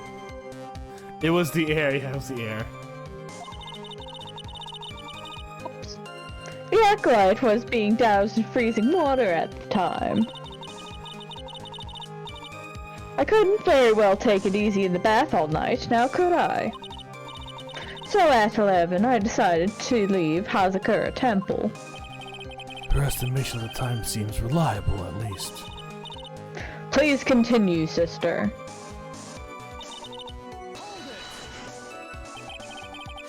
You asked Phoenix Wright to report the crime, correct? The unreliable, dopey, foolish, beautiful man known as Phoenix Wright. Right, the one who trampled me. It seems she's the type to hold a grudge. There isn't a phone in the main hall, so I sent him to the bridge. Phoenix Wright. He didn't even have his cell phone on him. He had forgotten it at home, apparently. What a naive boy, as always. Not only do I always carry my phone, but I always have my whip in hand, too. Just in case. Just in case. Anyway, I was really scared, and it was taking him a while to get back. So I thought I'd go out by the main gate for a spell.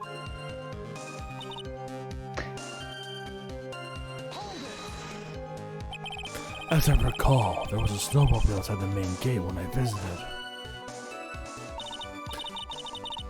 That's it. That's the only one we have. It'll run no matter how much snow falls. Now, you're certain the snowmobile was there at the main gate when you arrived. Yes, of course. It was parked in front of the gate. So, she had already gone, discarded the murder weapon, and returned by that time. I'm not sure this is really relevant. What should I do? Save and press further. Katie's like, how dare you save? You should suffer like I did. I need answers to every possible. I just sent me a curse message. It was great. Oh boy. The snowmobile in question, was it still warm at the time? Question. Was it Sister Bikini?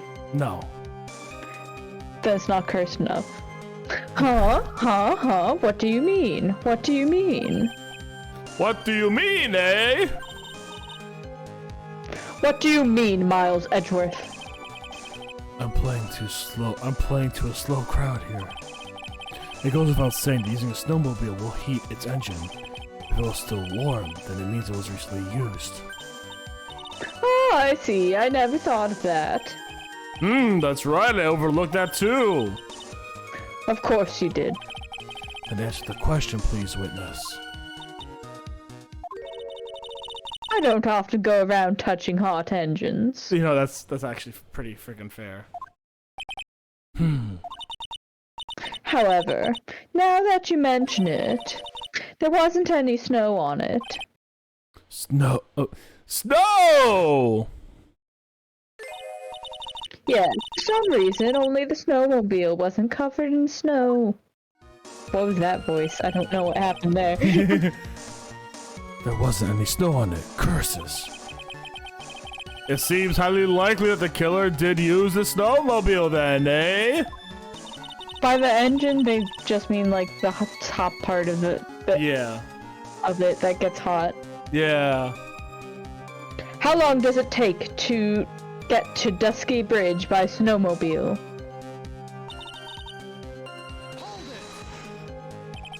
In that case. See, I'm so used to literally just having this be like, in that case, why didn't you use it yourself? But no, I gotta be like, in that case, why didn't you use it yourself? You could have spared some time walking.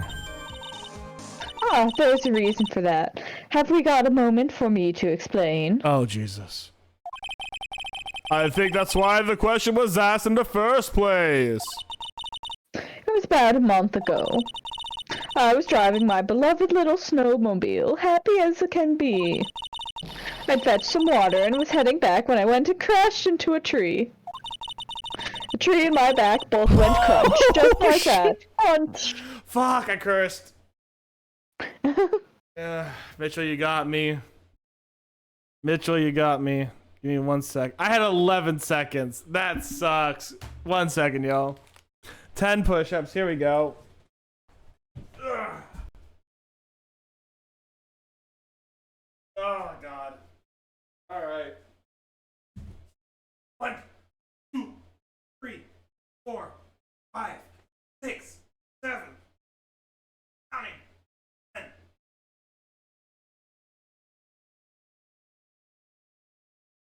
I'll say one thing. Those push-ups are getting easier.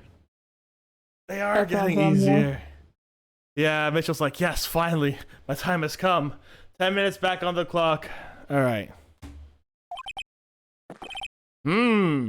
Crunch. Yummy. I haven't been able to find the courage to ride anything since then. Anyway, the killer must have used it.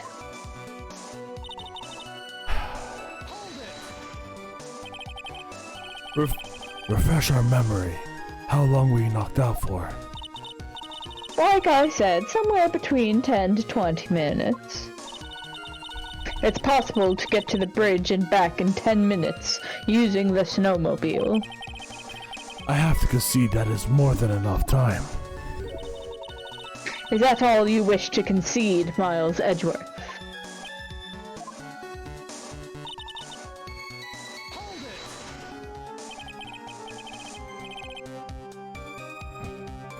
That cursed comment was about bikini. I'll tell you later. Take the nail away. This is a courtroom, not a battlefield. All right, nails coming off of Whooper. I want to see a tiny little badge on the buddy. On little bud, yeah, one day. There have been some talks about getting little bud some of his own things soon. One day. Okay, and we got cat ears on our boy. Give me 1 second. Cause I gotta do a little bit of a fancy studio thing now. Cat ears. Boop. There we go. While it would have been possible time-wise, one element remains out of place here. Deserves some trip, yeah. Oh, and what mystery element would the be? Words. The killer's reasoning, Your Honor. Why did the killer do all of this? Why go to Eagle River to dispose of the murder weapon when there are other methods? Name one other method. She... Name one other method. Food in the forest. Farther than the woods. Say again? Oh, sorry, farther than the river. Yeah. Maybe it was a knife and she cleaned it with soap and water and then used it for steak. I don't know. Just clean the murder weapon with soap and water. That definitely doesn't leave any traces. Exactly my point. Thank you very much. You can see then. Haha, I know my words. Imagine a little butthead cat ears with just one ear on top of his head because he's so small. He has one cat ear. Too many unanswered questions. Your response, Miss Von Karma. Whoa! Turning to me for help over the slightest thing. Why don't you think for yourself once in a while, Your Honor? What? She's over the top, as always. Anyway. Whatever the reason, the fact remains that the defendant could have done this. The murder weapon was disposed of in the river. Another point to me, Miles Edgeworth. Another mystery to feed the fire. Was there any reason to go and throw away the murder weapon? Luckily, there's surely a problem. Oh, the butts. All I have to do is start poking holes in this flawed account. I think what we're gonna do is we are going to present the butts as to why she wouldn't. In court? In front of God and everyone? Yes. We're gonna present the butts in front of court. Or at least... Nope, that didn't work.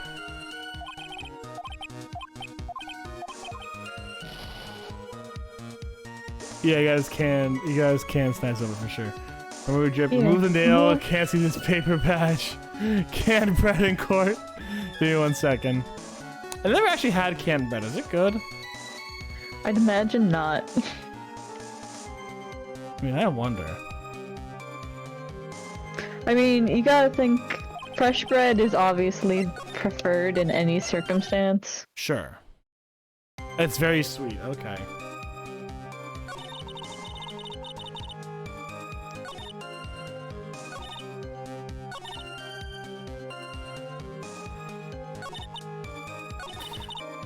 I wonder who used the snowmobile. Could have been actually Larry Butts now that I think about it.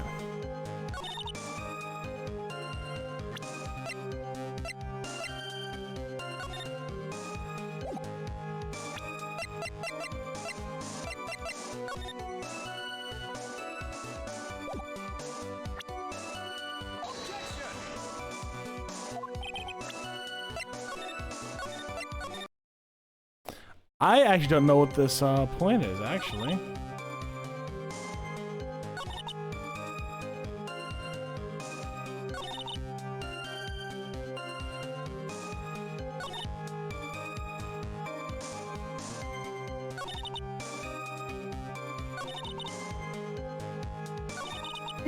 She could also not have thrown it over the bridge because Larry was there, calling. So she could not have thrown it over the bridge. I don't know where to present this fact.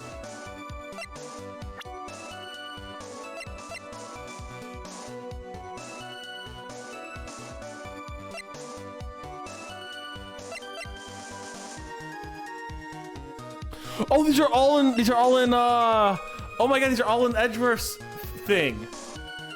My friend from Gray's Crew fell from the Dusky Bridge and is currently hospitalized. Homicide detective from local prison in charge of the initial investigation. Trapped in here by his cousin was apparently the victim at the time of the crime, currently missing. Prosecutor of this case, he apparently holds a grudge against the right. Her back by the victim's case, Larry's teacher. I don't remember how we became friends, though. Fair. My mentor, Manfred von Karma's daughter, born, raised in Germany. Prosecutor at 13. Jesus Christ.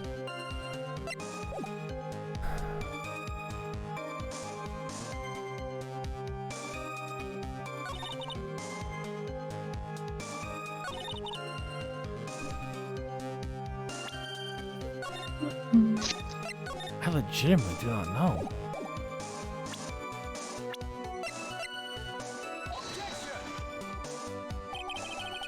No. Got a hint for me? We'll see. I was looking at something, not gonna lie, I got distracted for a moment. There you go. Let's see.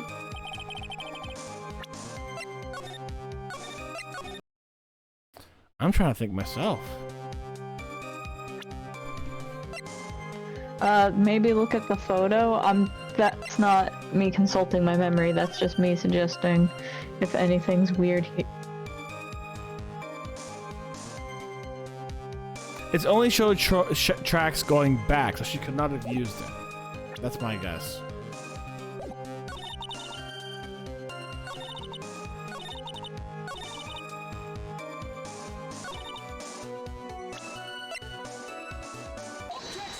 Yeah, there we go. I got it. Yeah, I didn't even have to consult my memory.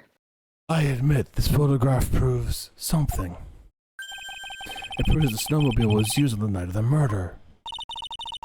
You finally accepted the inevitable, it seems, Miles Edgeworth.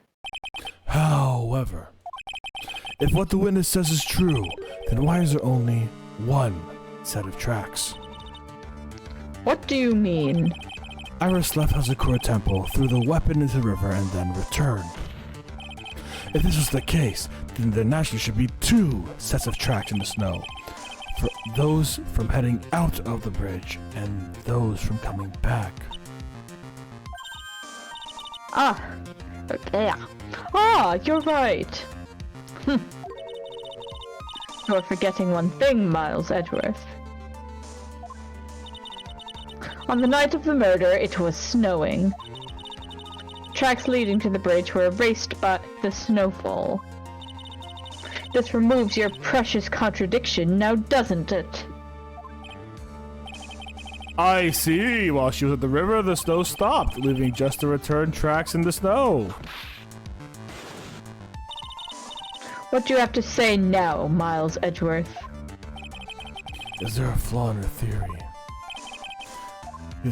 Yes, there's a contradiction. The tracks to the river were covered by snow. What a nice theory. However, Miss Von Karma, that is impossible. Would you care to explain?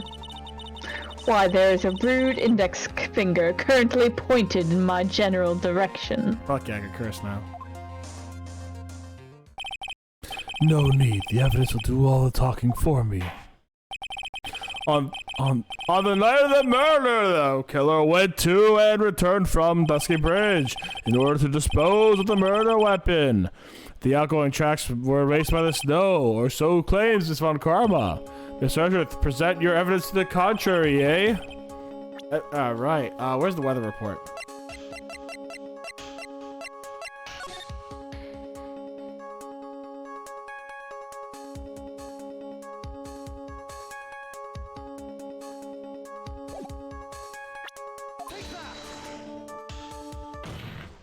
Let's little bug ride on his back when little bug gets time for walking? Probably, yeah.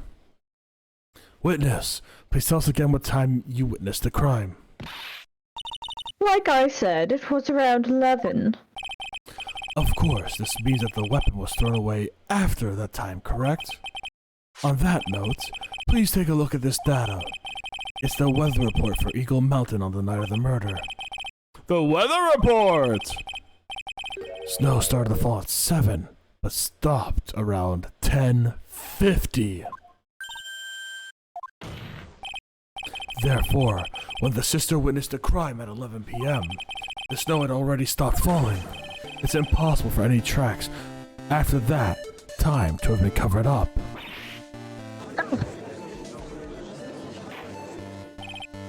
Order, order! Very well then. It looks like Miss Von Karma's claim has been snowed in. I was expecting that whip. Whoa! It's too soon to be closing this trial due to snow. Miles Edgeworth, how pathetic of you to rely on the weather of all things. Miss Von Karma. I love it. I See you love later, Von Karma. toothpicks for robots. Miss Von Karma. There's no reason to get so worked up. Miles Edgeworth, I will kill you. The Cain instinct is strong. Answer me this then. When is a weather report ever correct? After the weather happens! Ah, no, you've got it all wrong. This isn't a forecast, this is actual data. Ah! Forecast data. All weather reports have some inaccuracies. May still have been snowing in the vicinity well past 11 p.m. It's true, we cannot be totally sure, eh? What? How did she pull that off?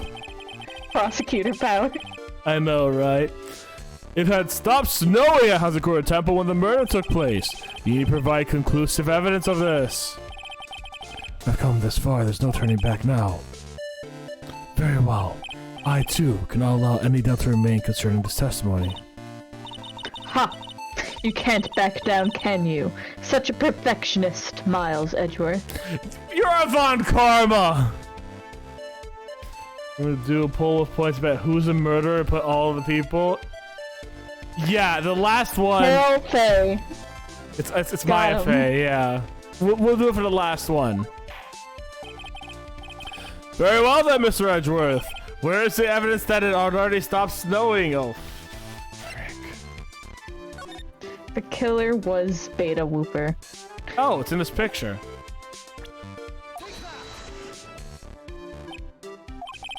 Your response, Miss Von Karma. No, It never looks like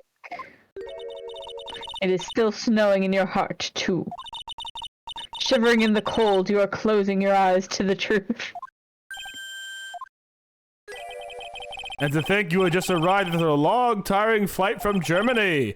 That was poetry, pure poetry. I thought the This evidence is only going to freeze my case solid. Respond, Miles Edgeworth. Even if it is snowing in my heart. At the time of the murder, it already stopped snowing at Hazakura Temple. Very well then, yeah. I thought it was this because, like, there's, like, footprints coming out of here. Oh, that might I have mean, worked. you don't know when the footprints were made. That's a good point. But we know when the murder happened.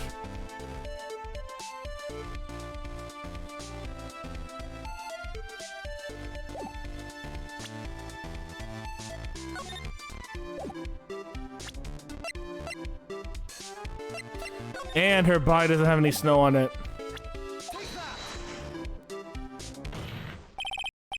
Ultimately, it comes down to one point. That being, whether or not it was snowing in the courtyard when the victim was stabbed.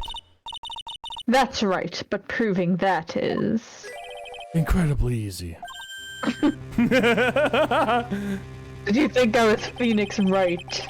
Did you think I was that foolish, handsome man who came here completely unprepared? No. I actually have Gumshoe on my team this time. Phoenix actually never have- has that. Whole brain cells, despite standing in the defensive spot. Phoenix only has half a brain cell, which he borrows from Gumshoe. And just in case you forget a case, and in the poll, give the points at the end. If we want to know whether or not it was snowing or not, this photo will tell us everything. Of course, I am referring to the photo of the crime scene. As you can see, everything is covered with snow, with just one exception. And that is... The victim herself, Miss Elise Duman words. Why is there no... I don't know. I don't know. Why I is know there... why it's the way spelled the way it is, but I can't say anything, and I can't pronounce words. So. Okay, you can't say anything for lore reasons, I'm guessing. Yeah, something like that. Why is there no snow on top of her? The answer is simple. It had stopped snowing when she was killed. That's why. In other words, if the killer really did go to the Eagle River to dispose of the murder weapon, then in this photograph, there should be 2 sets of tracks. Ah! Order! Order! Just what are you... Ah! Just what are you suggesting, Miles Edgeworth? To be honest, I'm not entirely sure myself, but if Phoenix Wright could do this with a single brain cell, I can do this with 2. This is simply what all the facts point to.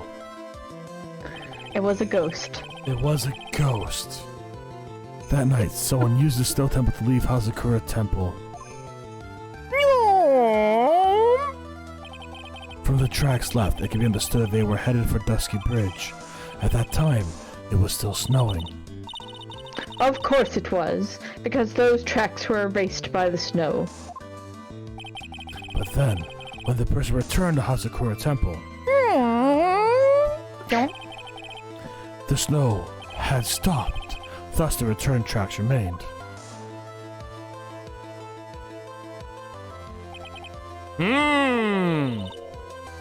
Can I say something? Not again.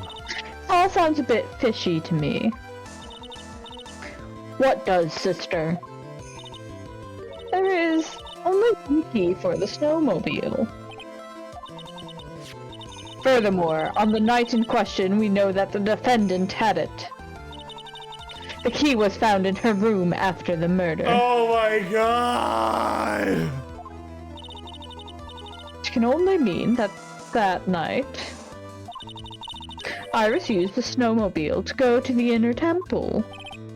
What? Iris said she never went there. I should probably press on this point some more when I get the chance. The snowmobile can't cross the suspension bridge. So she must have left it on the Hazakura side of the bridge and crossed on foot. That sounds right! But what's odd is, when I left Iris and returned to Hazakura Temple,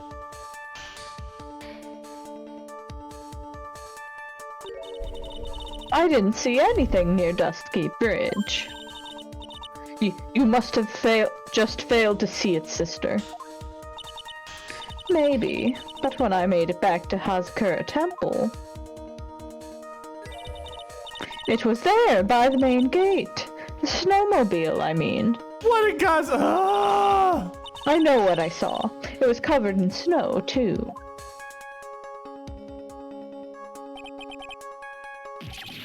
But that is impossible. Order! Order in the court! What does this all mean? So then what was the snowmobile used for? It wasn't taken by the defendant when she went to the inner temple.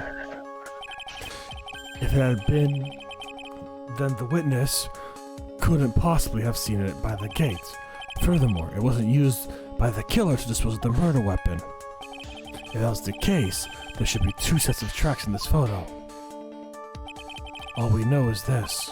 After it stopped snowing, someone used the snowmobile to return to Hazakura Temple. I never thought a simple snowmobile could cause so much trouble. I think we've learned all we can from this witness. Yes, I've nothing more to add. I've told you everything that I know. Except... But then, that still leaves us with the same problem. If there was someone, a witness who could testify to having seen the snowmobile. A witness, huh? Was there no one out, walking perhaps near Dusky Bridge on that night? I don't think that's likely. just cold enough to freeze your ears off. Only an idiot would go out wandering in that. And with that, unless they had something really important to do. Only a complete moron with not a brain cell in his head. That makes sense to me. If there really was such a moron out there, it would have been suicidal for him to foolishly go out towards the bridge. I couldn't imagine an idiot like that. Such a shame. Hold on. Hold on. I know a moron like that. I know an idiot. Hold on. Something is coming to me. An idiot may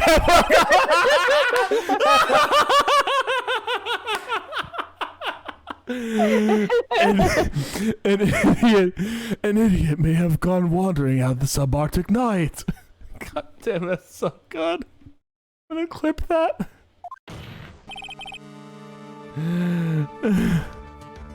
Your Honor, actually there might just be one individual, one idiot, who may be of help to us. Oh, Edgeworth, are you sure you want to do this, babe? Really? You know of someone who might have seen the snowmobile on the night of the murder? I don't know for sure if he saw it or not, but there are two things of him that do come to mind. Which are? First, that he saw something incredible on the night of the murder. And the second being? He's an idiot. This individual I'm thinking of wandering outside on that cold, cold night. In other words, he's our kind of idiot!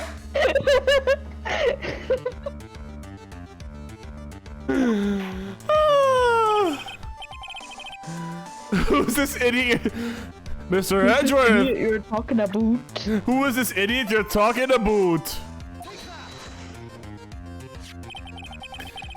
This guy must be a product of Jean-Luc the guy to obnoxious French painting.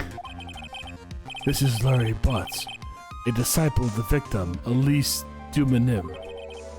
Her student, interesting. And why has he been wandering about outside the night on the murder? That's... I could tell them about his designs for Iris, but it may cost us his credibility as a witness before we even call him. Edgeworth thinking things through with his 2 brain cells, which is twice as many as any defense attorney. He is, after all, an artist. He was perhaps searching for something in the snowy scenery that would move him. Although I cannot guarantee that this is his reason. And so, this unfortunate, unreliable-looking man. What exactly was it that he saw? You fucking got me. I intend to extract that from him right here in this very courtroom. Summon this youth as a witness immediately! I have no choice, do I? I believe he's in the gallery for this trial. It will not be long to summon him. Very well! Larry, I will kick your fucking ass. Today, I'm gonna kick your ass so much you're gonna tell me everything. The court will now adjourn for a 20-minute break. Miss Von Karma, please see to preparing the next witness. Understood, Your Honor.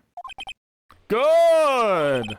Well then, the court is now in recess. Alright, here's what we're gonna do. We're gonna take a $5 here. I gotta use the restroom and get some water. How's that sound for everybody? Sounds good, man. Yeah, it's not much of a choice either way, so that was more of a retort. I'll see you guys in 5 minutes. See Bye. ya.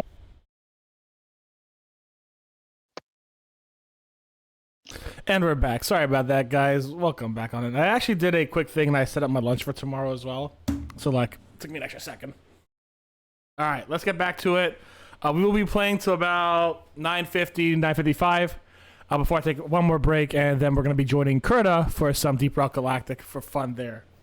But let's see how far we can get with the butts and his stinky, stinky smells.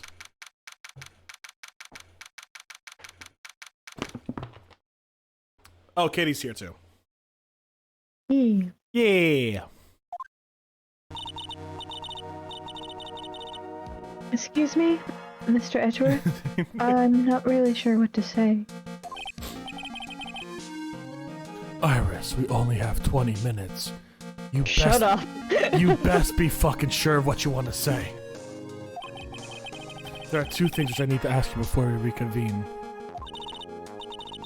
Alright, I'll help you any way I can.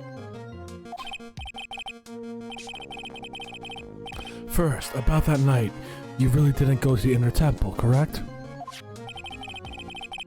The last witness claims to have met and talked with you in the training hall. Either you or Sister Bikini is lying. Mr. Edgeworth, it is just as I said yesterday.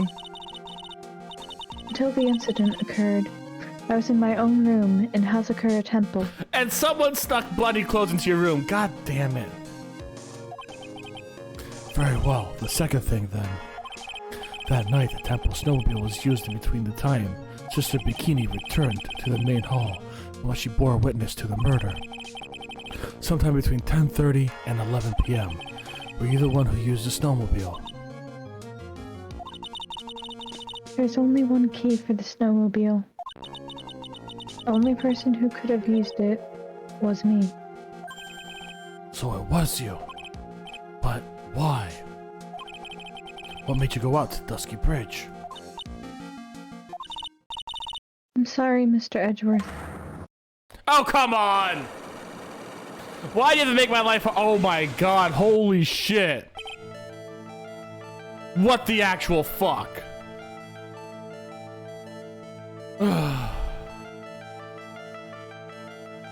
Can't I just...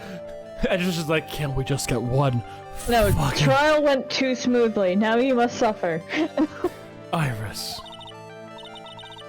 I can't tell you about that yet. Good luck, have fun, thanks. Yet. Not until her safety is confirmed. Her.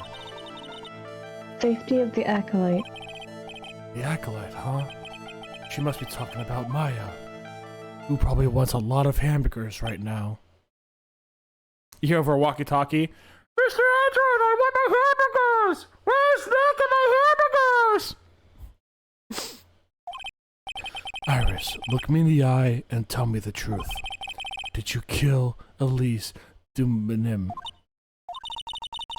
No matter who or what may come, I could never take a life.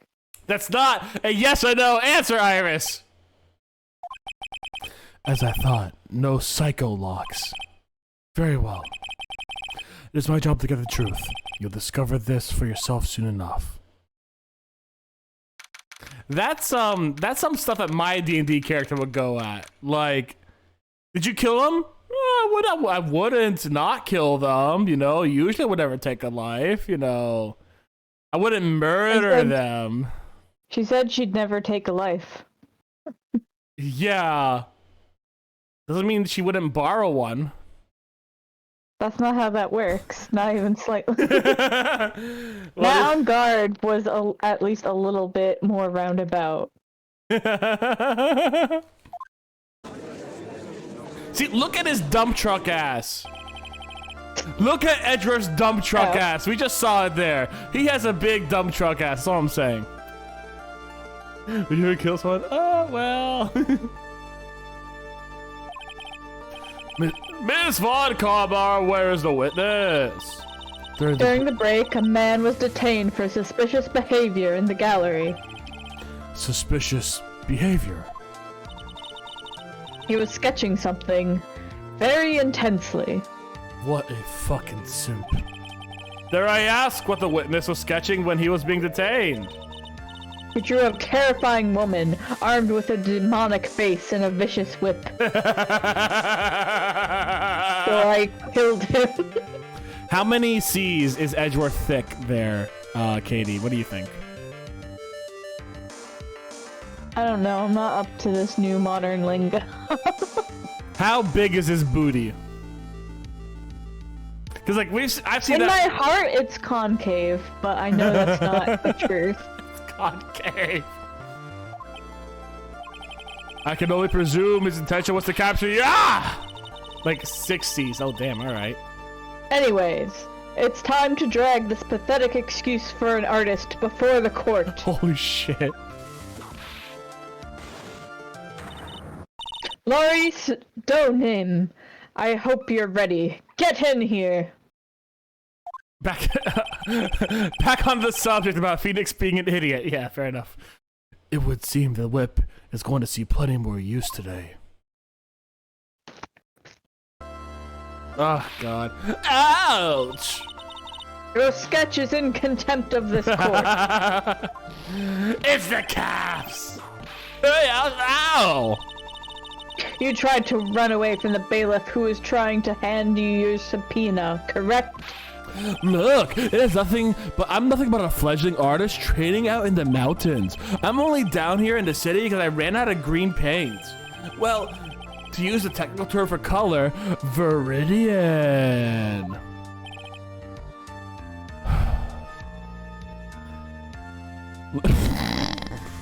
Sorry, Okay. Elijah just sent me something. He sent me, you could go on that ass. Oh my god. I think that was appropriate enough to say on stream, and I think it was really funny. I think I'm astral projecting. Larry, this isn't an art store now, is it? I know. I graduated junior high. Okay. I love the unspoken implication that he did not graduate high school. They did not graduate junior high. No, he says he graduated junior high. Yeah. The unspoken implication is that he did not.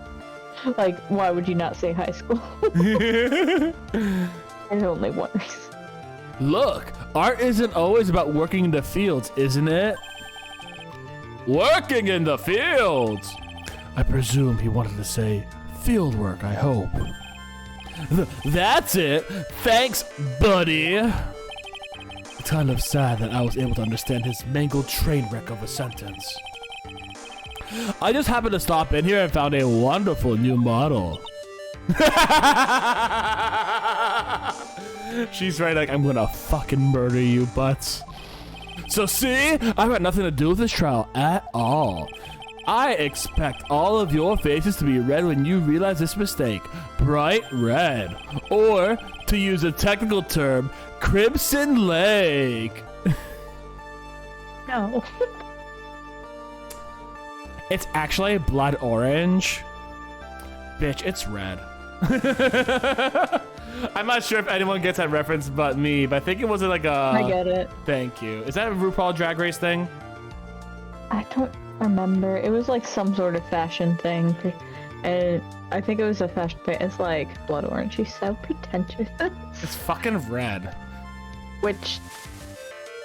I feel like it was closer to orange, but... a debate for another time. Of course we get the blood orange meme stuff. Oh good, I'm glad. Karma is on the touch me and I'll rip your hand right the fuck off pose. Yeah, basically. Ouch! Ouch! Ouch, ouch, ouch, ouch, ouch, ouch!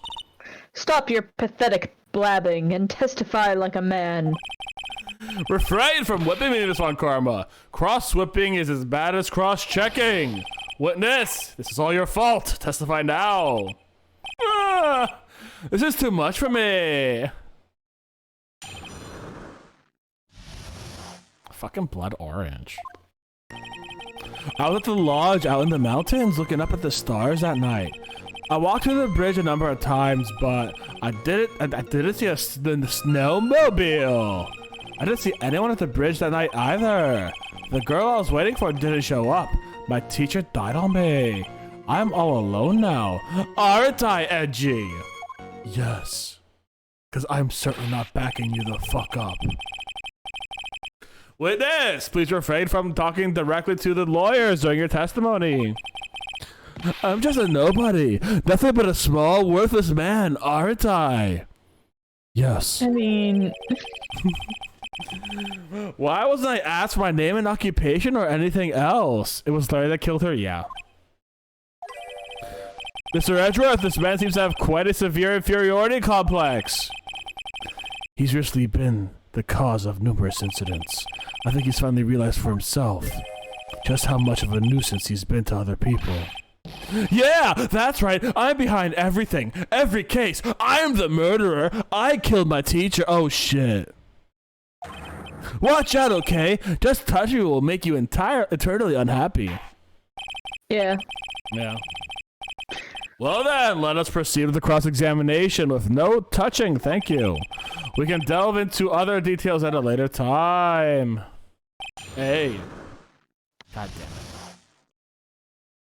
Swear to God, I'm going to beat this man senseless. What is ever the matter, Mr. Edgeworth? Gosh darn it, Mitchell. 10 minutes, no cursing. I got you, bud.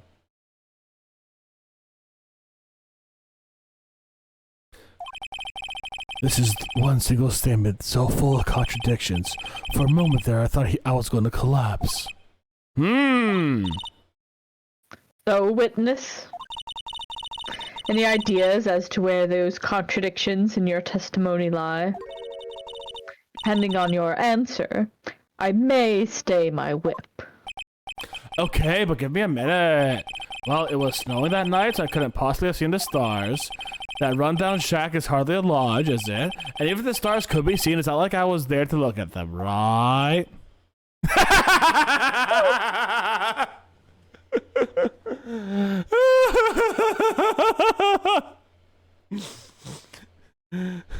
Your Honor, I demand this be immediately notified as perjury.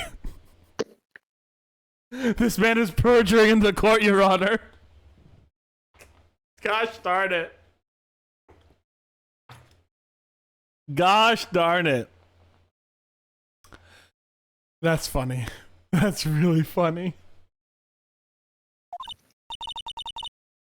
See, you can do it if you try. Ouch! There's only one issue here. What you saw at Dusky Bridge. That was honestly really funny. A number of times. How many? Maybe 5 times. I went once every 20 minutes. Which means you spent almost 2 hours at Heavenly Hall that night. You bet. Real love is about waiting with your heart in hands. Love, you say?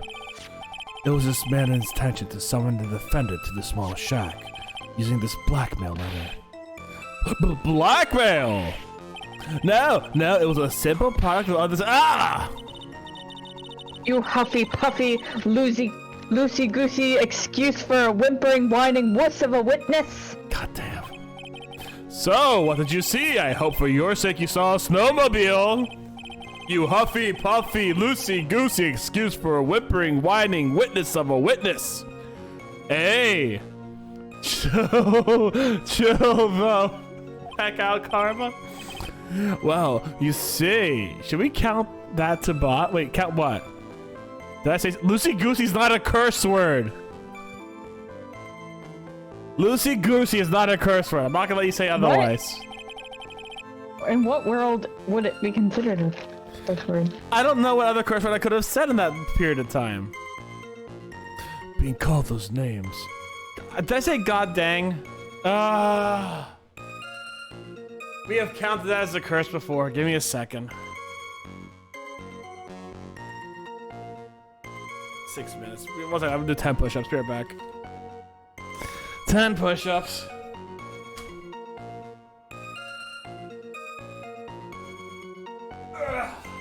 One, 2, 3, 4, 5, 6, 7, 8, 9, 10.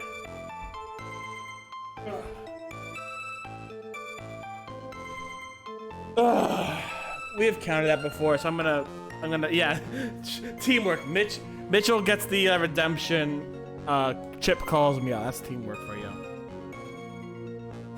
10 minutes on the clock. One more time. I didn't see a snowmobile. Larry, you really didn't see it. Hey, no need to hit your desk. I can hear you with my ears. I didn't see it. I didn't see a snowmobile.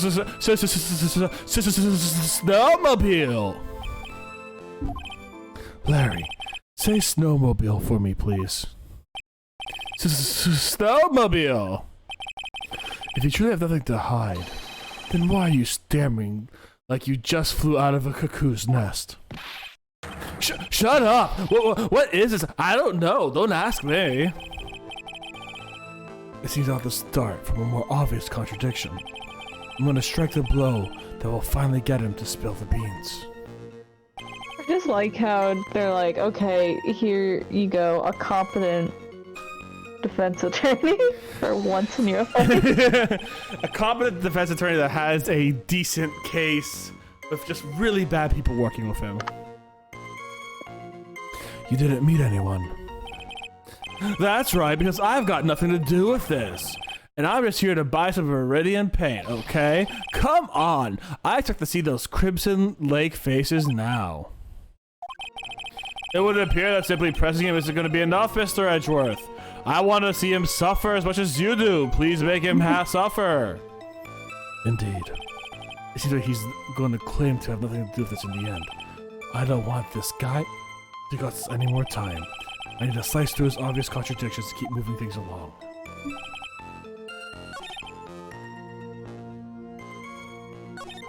Can I just, like, actually present the weather here and see what happens? I do want to do that.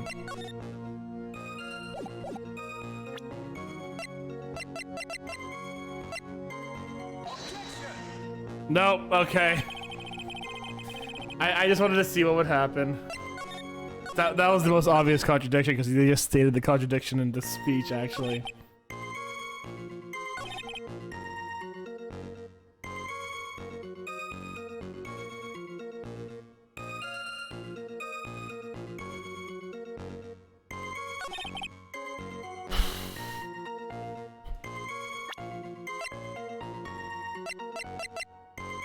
Well, let's start with Phoenix Wright. Oh, there we go. That was actually obvious. Larry Butts, I can understand why you might want to throw your old life away. You are pretty pathetic, and you cause all sorts of trouble. Gosh! I'm sorry! But, having realized just how much of a nuisance you've been, that could have been considered a step in the right direction. Edgy, are you trying to console me? It certainly doesn't sound that way to me, you insolent whiny wuss of a witness. However, I cannot forgive you for simply turning away from the instance you create. Ah! You're totally pinning this on me. Now then, let us talk about the night of the murder. Sister Bikini, after seeing the murder take place, asked Phoenix Wright to report it. Thus, he headed for the public phone by the bridge. There, he happened across a certain nefarious individual. You, Larry Butts. That's right, me in the flesh. Listen carefully, witness. It doesn't matter if you change your name. So long as you remain pretty pathetic, you will continue to cause these incidents. Damn, Judge coming for his life despite not knowing him at all. I know, right? That reality will not change. But, what do you want me to do then? Larry, what you need to do is change your inner self. But for Just now... become a different, less pathetic person for the sake of everyone involved. Just go through this entire freaking, like, self-discovery phase where you become a slightly more reliable individual in the long term. Larry never changed. No, Ethel, we want him to change. What you Larry changed a little bit. Just a little bit. Just be less pathetic. What you saw that night, testifying truthfully about this one issue, is all I need from you. For heaven's sake. And you can't even do that for absolutely You no can't reason. even tell the truth just because you have a crush on a girl who will never notice you, Larry. It doesn't even make sense, like, if he wants to help Iris, he should be helping you. Like, why are you like this, Larry? I know. Larry, do you want like your oh my god. Jay, I think I finally woken up.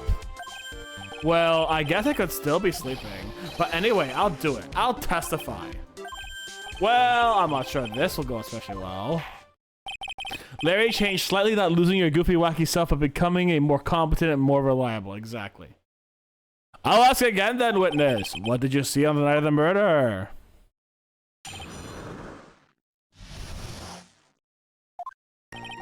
I went to the shack around 9, so it would have been about 10:30. I was lying under my bedding when a white flash almost blinded me. I looked out the window, and Dusky Bridge was on fire. There was still some thunder, but I went right away to check it out. That's when I ran into Nick. Huh. You certainly saw quite a lot, didn't you?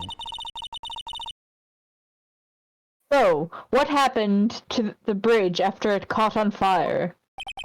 It was like me after a 3-day stint chasing a girl. It totally burnt out.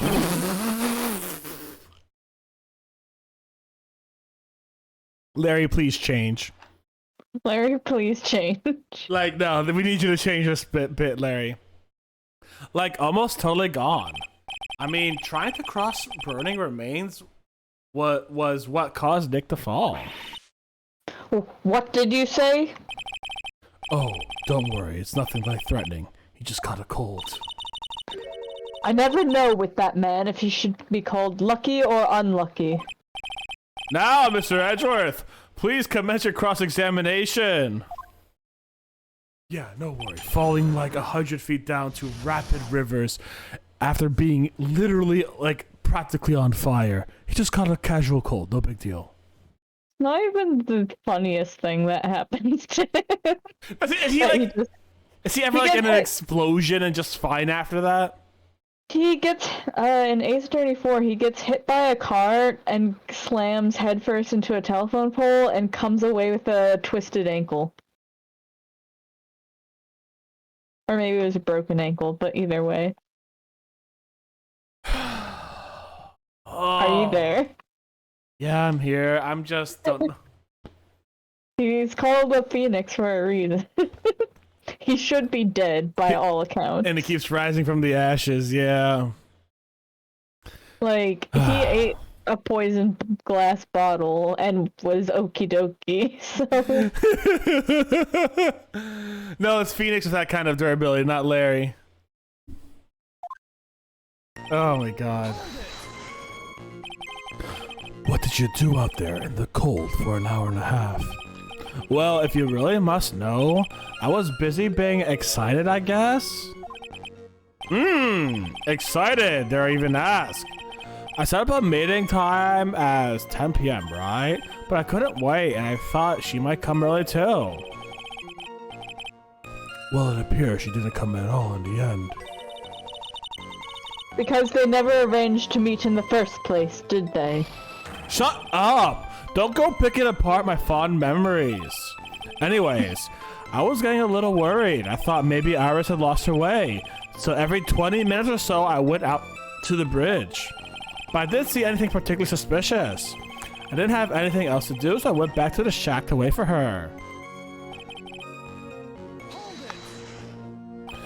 This light was, of course, lightning! Like, kapow! Like a slap from Naomi, honestly. A big bada boom. Ha! Or a little like that.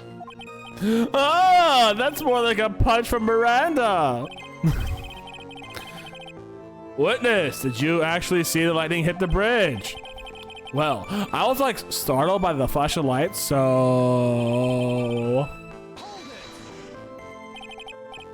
Seeing that, what did you do? What do you think? I was burning up as well from the fire in my heart. And that's why you went to take a look at the bridge.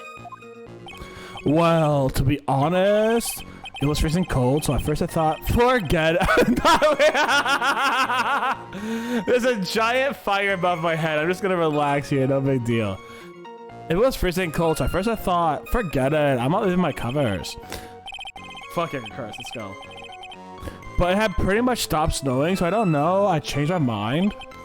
I'm not sure I care for the forget it attitude you had at first, witness.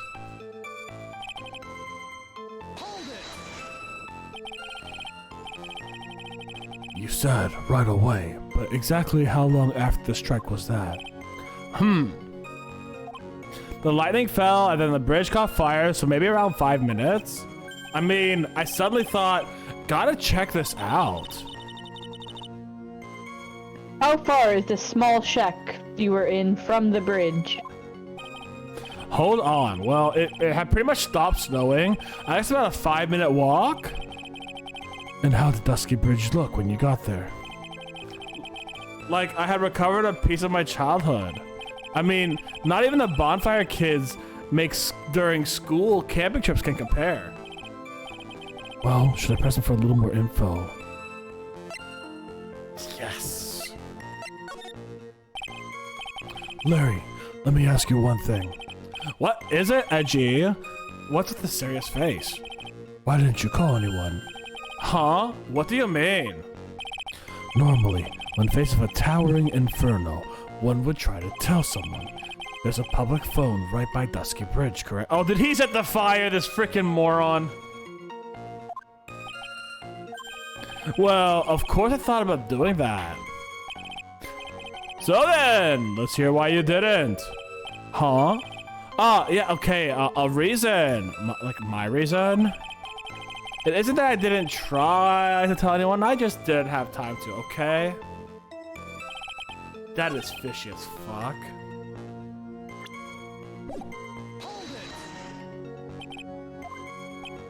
That is fishy as fuck.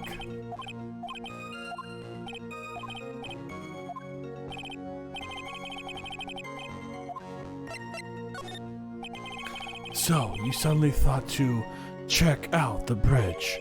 Does this mean that you initially had no intention of doing so? Well, yeah, I guess it does. It was really cold. I didn't even want to go out there. If that's the case, why did you change your mind? I would like to hear your reasoning. In which case, please give testimony to that effect, witness. Why? My reasoning? Okay, my reasoning is it... I thought I'd never get another chance to see something so big burning. What? What a lousy excuse! So you decided to go see what was happening. That's right. We're talking about a massive suspension bridge burning to high heaven. That's not something you say every day. A real like really special. I really trust the witness who's unable to pronounce spectacular. Spectacle. Life seems to love hitting this poor witness below the belt. Well, my motto is hit life back as hard as I can. Ah! I'll give you a few hits too if you'd like, with my whip. He told me about the burning bridge yesterday, but there's still something that doesn't quite fit. It looks like, despite his change of heart, Larry still isn't telling us the whole truth.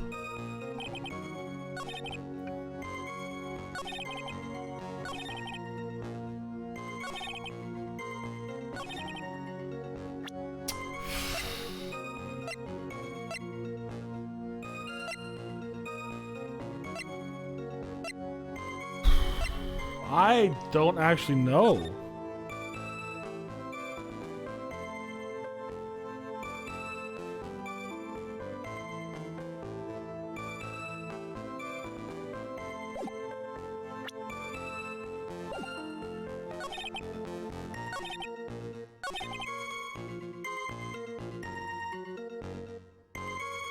Little Bugs Boy, what is Attorney? I'm going to... Oh, yeah, no, it's been a blast. I'm the last one here, Little Bugs Boy. How you doing today?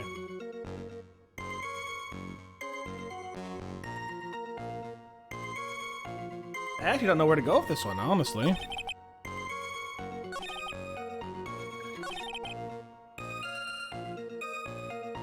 Do you press all the statement?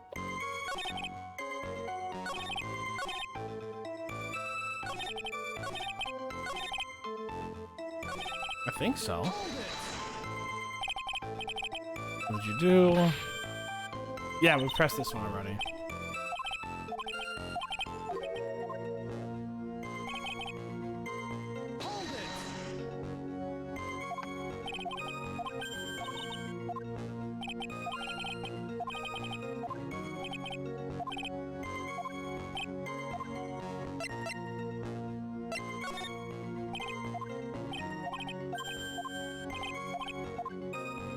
Yeah, I pressed all of them.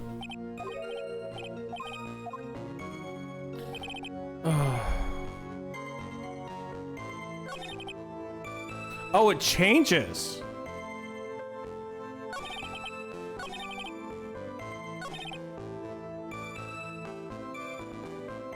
Yeah, Ace Attorney's fantastic. Hope you enjoy our bad voice acting fan.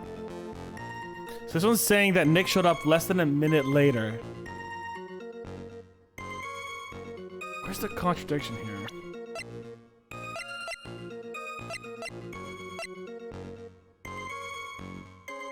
Because Nick came at 11. The fire started at 10:45. He got up there by 10:55.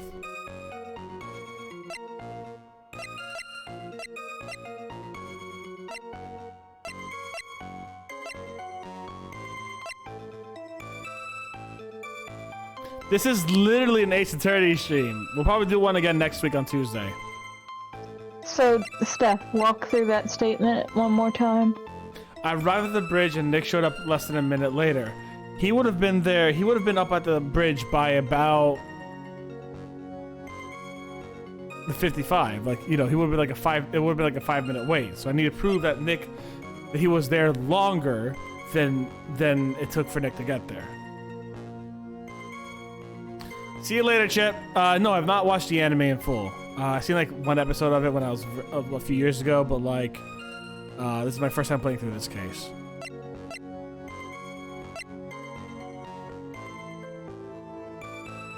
Not only that, if he's out every 20 minutes, it would have been there up at the 40 anyway, so it would have happened. Favorite turnabout right now, DL6. That's my favorite one so far. So what is it? Turnabout Goodbyes in the original? Is that what it was? Yeah, Turnabout Goodbyes. I like, is it Turnabout Farewell? I think it is. I like that one, although I do also like this one a lot. This one, now that I'm like replaying them with Steph, this one might be the best one actually. That's fair.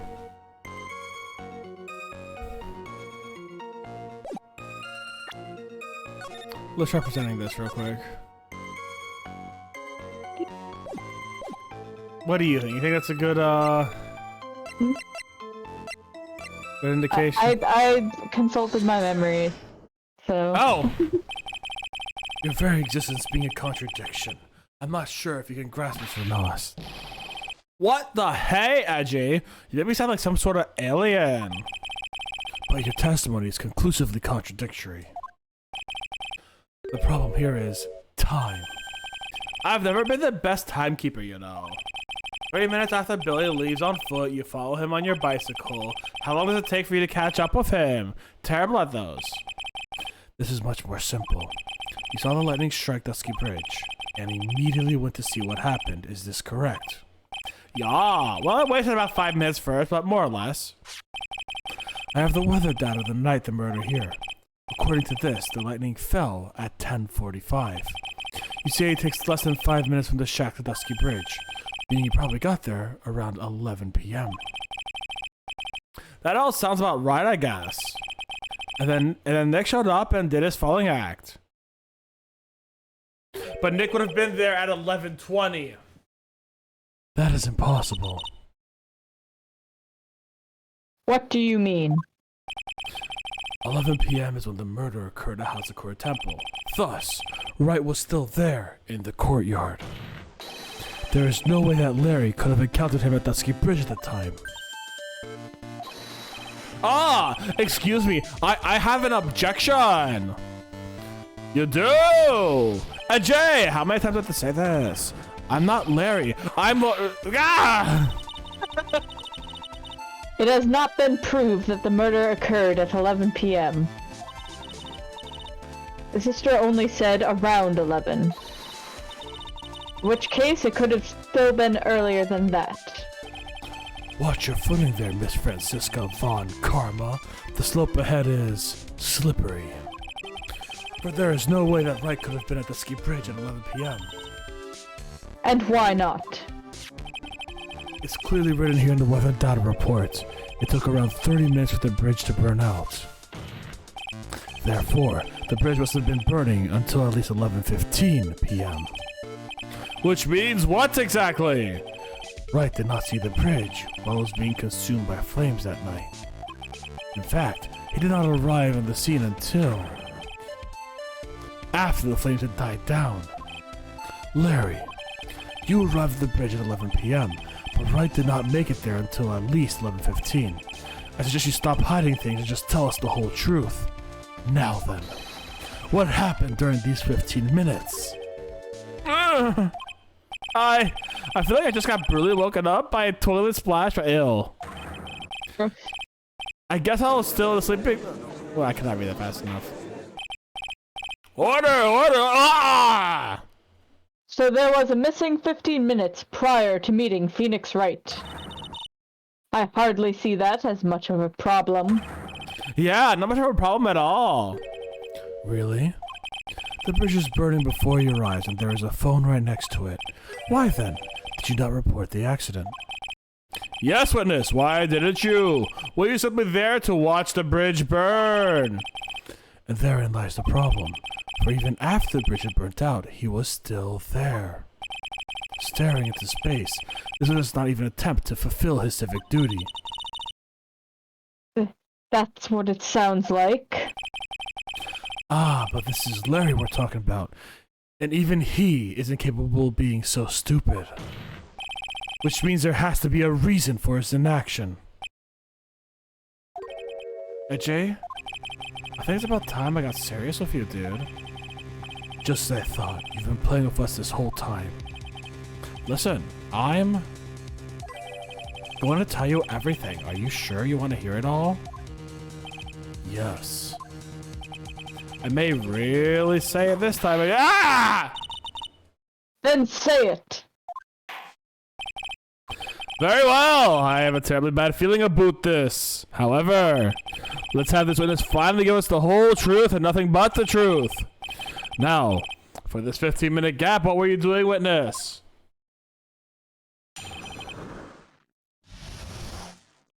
I was like crying over the fact that simply Iris didn't come see me, and it was really sad. So I tried using my tears to put out the fire on the bridge because I was crying so much. But then it started like freezing because, you know, it's really cold out there. And I'm like, why are my tears freezing?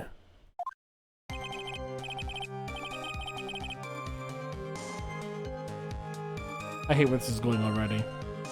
Is he gonna say it's my passion to watch fire burn? I wanted to get a good view. I hate this. You will not even guess where this is about to go. I'm a demonym. I'm an artist. What do you think I was doing? Sketching in front of the bridge. I was whipped up into a frenzy of art. The shock and awe that I was feeling, I transferred directly onto me. Do we have a painting of this fire? Before I realized that the flames had gone out, and then he came running up. I suppose artists can be strange folk. That's right. I'm willing to sacrifice everything in order to draw the perfect sketch.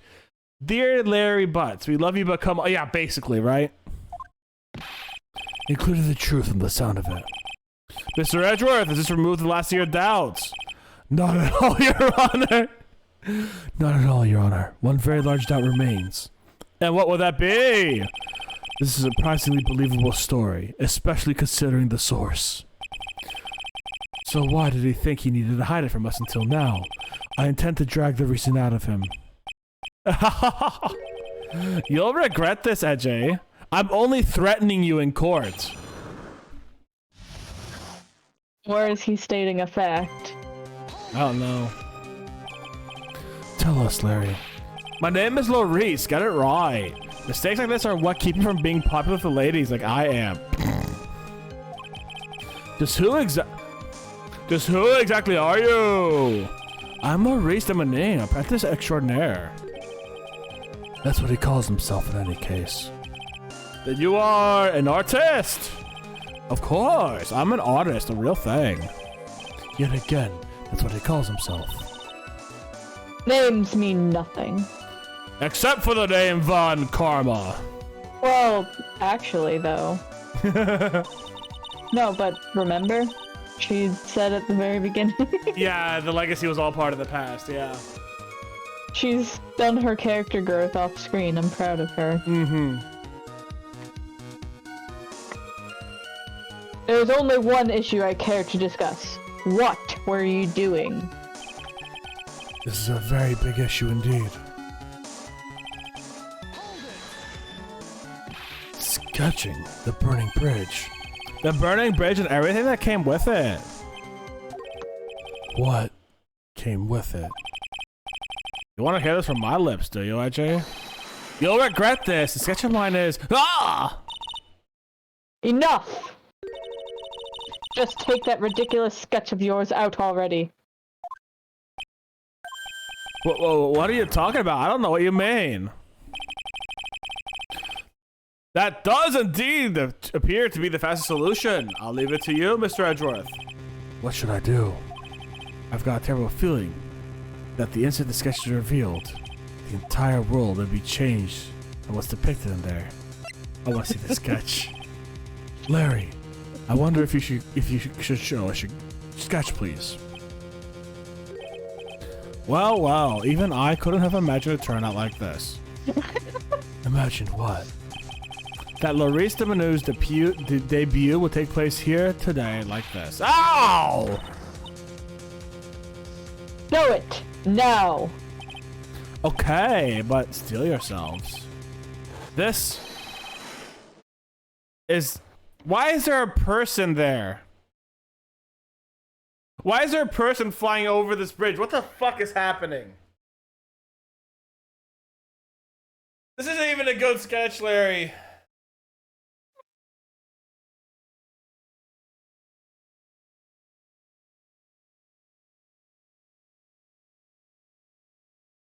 What do you mean there's a person flying over the bridge, Larry?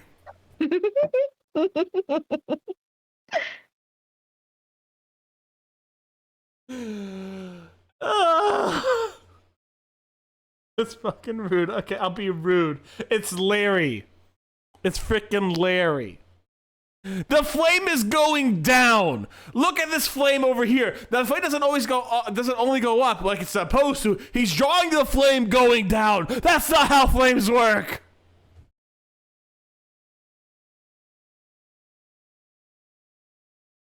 I have so many problems with Larry. This flying person is now one of them. Because he is expecting us to believe that somehow there is a... Someone's flying above a fucking fire. It's a reflection. I don't think he is talented or practiced enough to actually do a reflection, Elijah.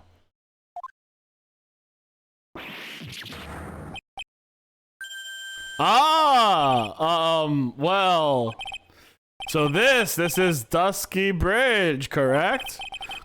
Quite a large bridge, isn't it? Your response, Miss Von Karma.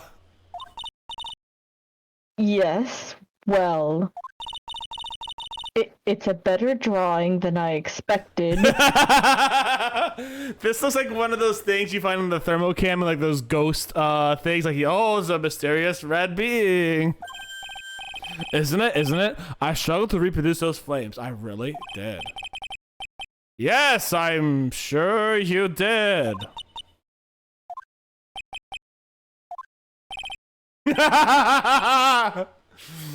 This is gonna get ugly. Because I'm gonna beat the shit out of him myself. No one has the courage to bring this up, it seems. This mysterious flying object. Larry. What? The burning bridge is fine. But what is that unfortunate looking figure? Ah, you spotted that. I thought you might. However much I might want to ignore it, I can't.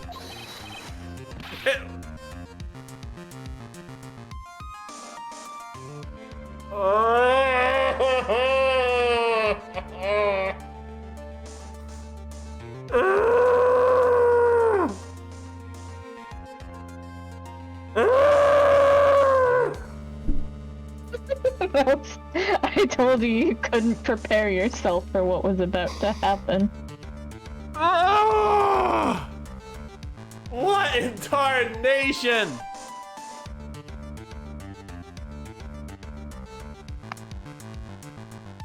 Here's the only explanation I have for this bullshit right now, okay? Okay, all right, listen. Here's the only logical explanation. And the word logical should not be used in this context, okay? First, Pearls leaves and gets possessed by the spirit of Dahlia, right? Because apparently Dahlia and Iris might be two separate people. Maybe Iris is like Dahlia's twin sister or something, we don't know. Gets possessed by the spirit of Dahlia, who then takes the clothes of Iris, goes to the temple, lights the bridge on fire, runs all the way back across the bridge, or fucking uses spirit powers from channeling a little girl to fly across the bridge to like the other side, right? And then like that's all. Like this. Fuck this. I wish it. Oh my god, butts. Are you going to need to get your double seeing glasses to ever begin the amount of bullshit that's going on, right? Right? This is so much bullshit. There has to be a. What would have happened to her if she injured herself flying like that? You just said she's flying! He sure is saying he's flying. Why am I relating so much to Edgeworth right now?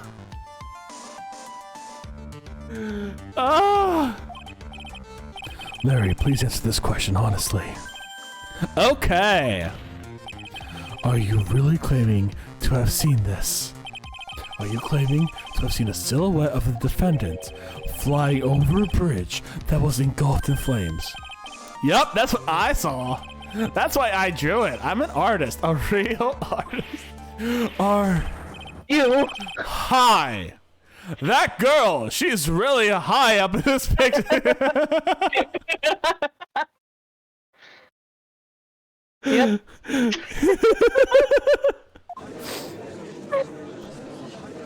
Gotta love the wordplay. Ah! What was that for? This is all a bad dream. I was hitting you on the cheek to test that theory. Please whip your own cheek from now on if you wish to test your wild theories. Anyway, no court of law will ever acknowledge that a people can fly. Actually, there is some precedent for Don't this. start this, Blood Karma! She was flying pretty high, my sweet Iris. She was about... It's a callback to the big turnabout Big Top. Yeah, I know. She was about 30 feet above the bridge. Oh my god. This has to be some kind of mistake. Mr. Edgeworth, please bring the witness back down to earth. what? Me? This witness is your friend, is he not? Accessory to foolishness, Miles Edgeworth. Let us get back to the cross-examination. By force, if necessary. Mr. Edgeworth, I expect you to expose the obvious contradiction here. Yes, Your Honor. Looks like I've got another reason to remember this moron. Well, what do you think about the BOPs? Get that thing away from me! Horrible sketch of what he saw the night of the crime. Now, hurry up and cross-examine him. Is there a lot more left to this cross-examination? I'm trying to think. Let's see.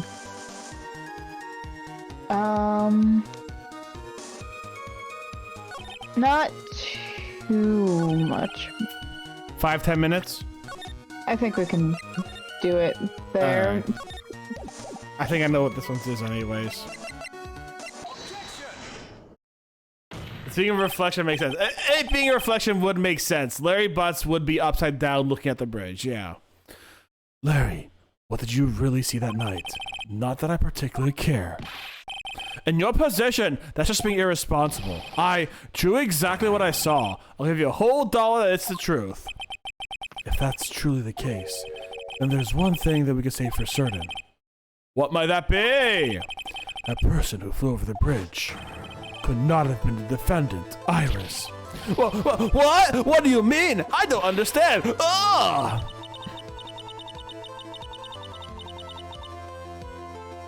Sorry, my thing is. There you go. There we go. There we go. A foolhardy folly of a foolish statement by an equally foolish foolhardy fool. How exactly can you make this claim? Tell us, Larry. According to this picture, the individual who you say you saw wearing a hood, correct? Of course it was. That rundown shack's quite away from the bridge. The hood is what told me that this floating angel was my Iris. The hood is my darling Iris, and Iris is my darling hood. It seems there are bigger fools in this world than the one at the defense's bench. Larry, there's something you need to be made aware of. On the night of the murder, Iris wasn't wearing her hood. She'd given it to Wright as a gift. Something, the flying nun joke. Are you going to change your story now? Perhaps suggest it was Wright who took flight. That would be funny. What are you talking about? I think you understand what I mean just fine. Why? Why didn't Nick have Iris's hood? What? Edgy, what's going on with Iris and Nick? Why you, Nick? You dog! Oh my god. It dunked on Larry. I do believe that this unbelievably mysterious sketch is destined to disappear, discredited and discarded straight into the garbage. Huh. Oh! What is it now, witness? It feels like I've been waiting 25 years for this very day to come. Edgy, today's the day I get to completely stupefy you. What? What is the meaning of your outburst, witness? I have some definitive evidence. Definitive. Evidence. Iris did indeed come flying over the bridge. And I was like, and I, Maurice de Manim, shall prove it.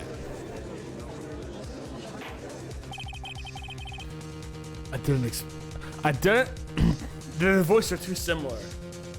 I didn't expect this again. But we shall be needing your testimony once again. Tell us anything you know concerning the defendant as depicted in the sketch, and show us your evidence that this nightmare is actually reality. Okay, I hope you're ready, Edgy, because I'm going to feed you a whooping serving of pain. You've been serving us a whooping serving of pain this whole time, trust me. Okay. I think because of my time commitments, I'm going to call it here. We will continue off on this next part. Next Tuesday. So I'm going to start getting ready for Deep Rock Galactic with Kurta. So I think we're going to have to call it off here for the night. Alright, I think we have to read the testimony before we can save the... Okay, let's do that. When I researched Dusky Bridge, when I reached Dusky Bridge, she was already gone. I was so worried I frantically searched all over for her. They led me to finding a beautiful crystal sphere, it's full of blood!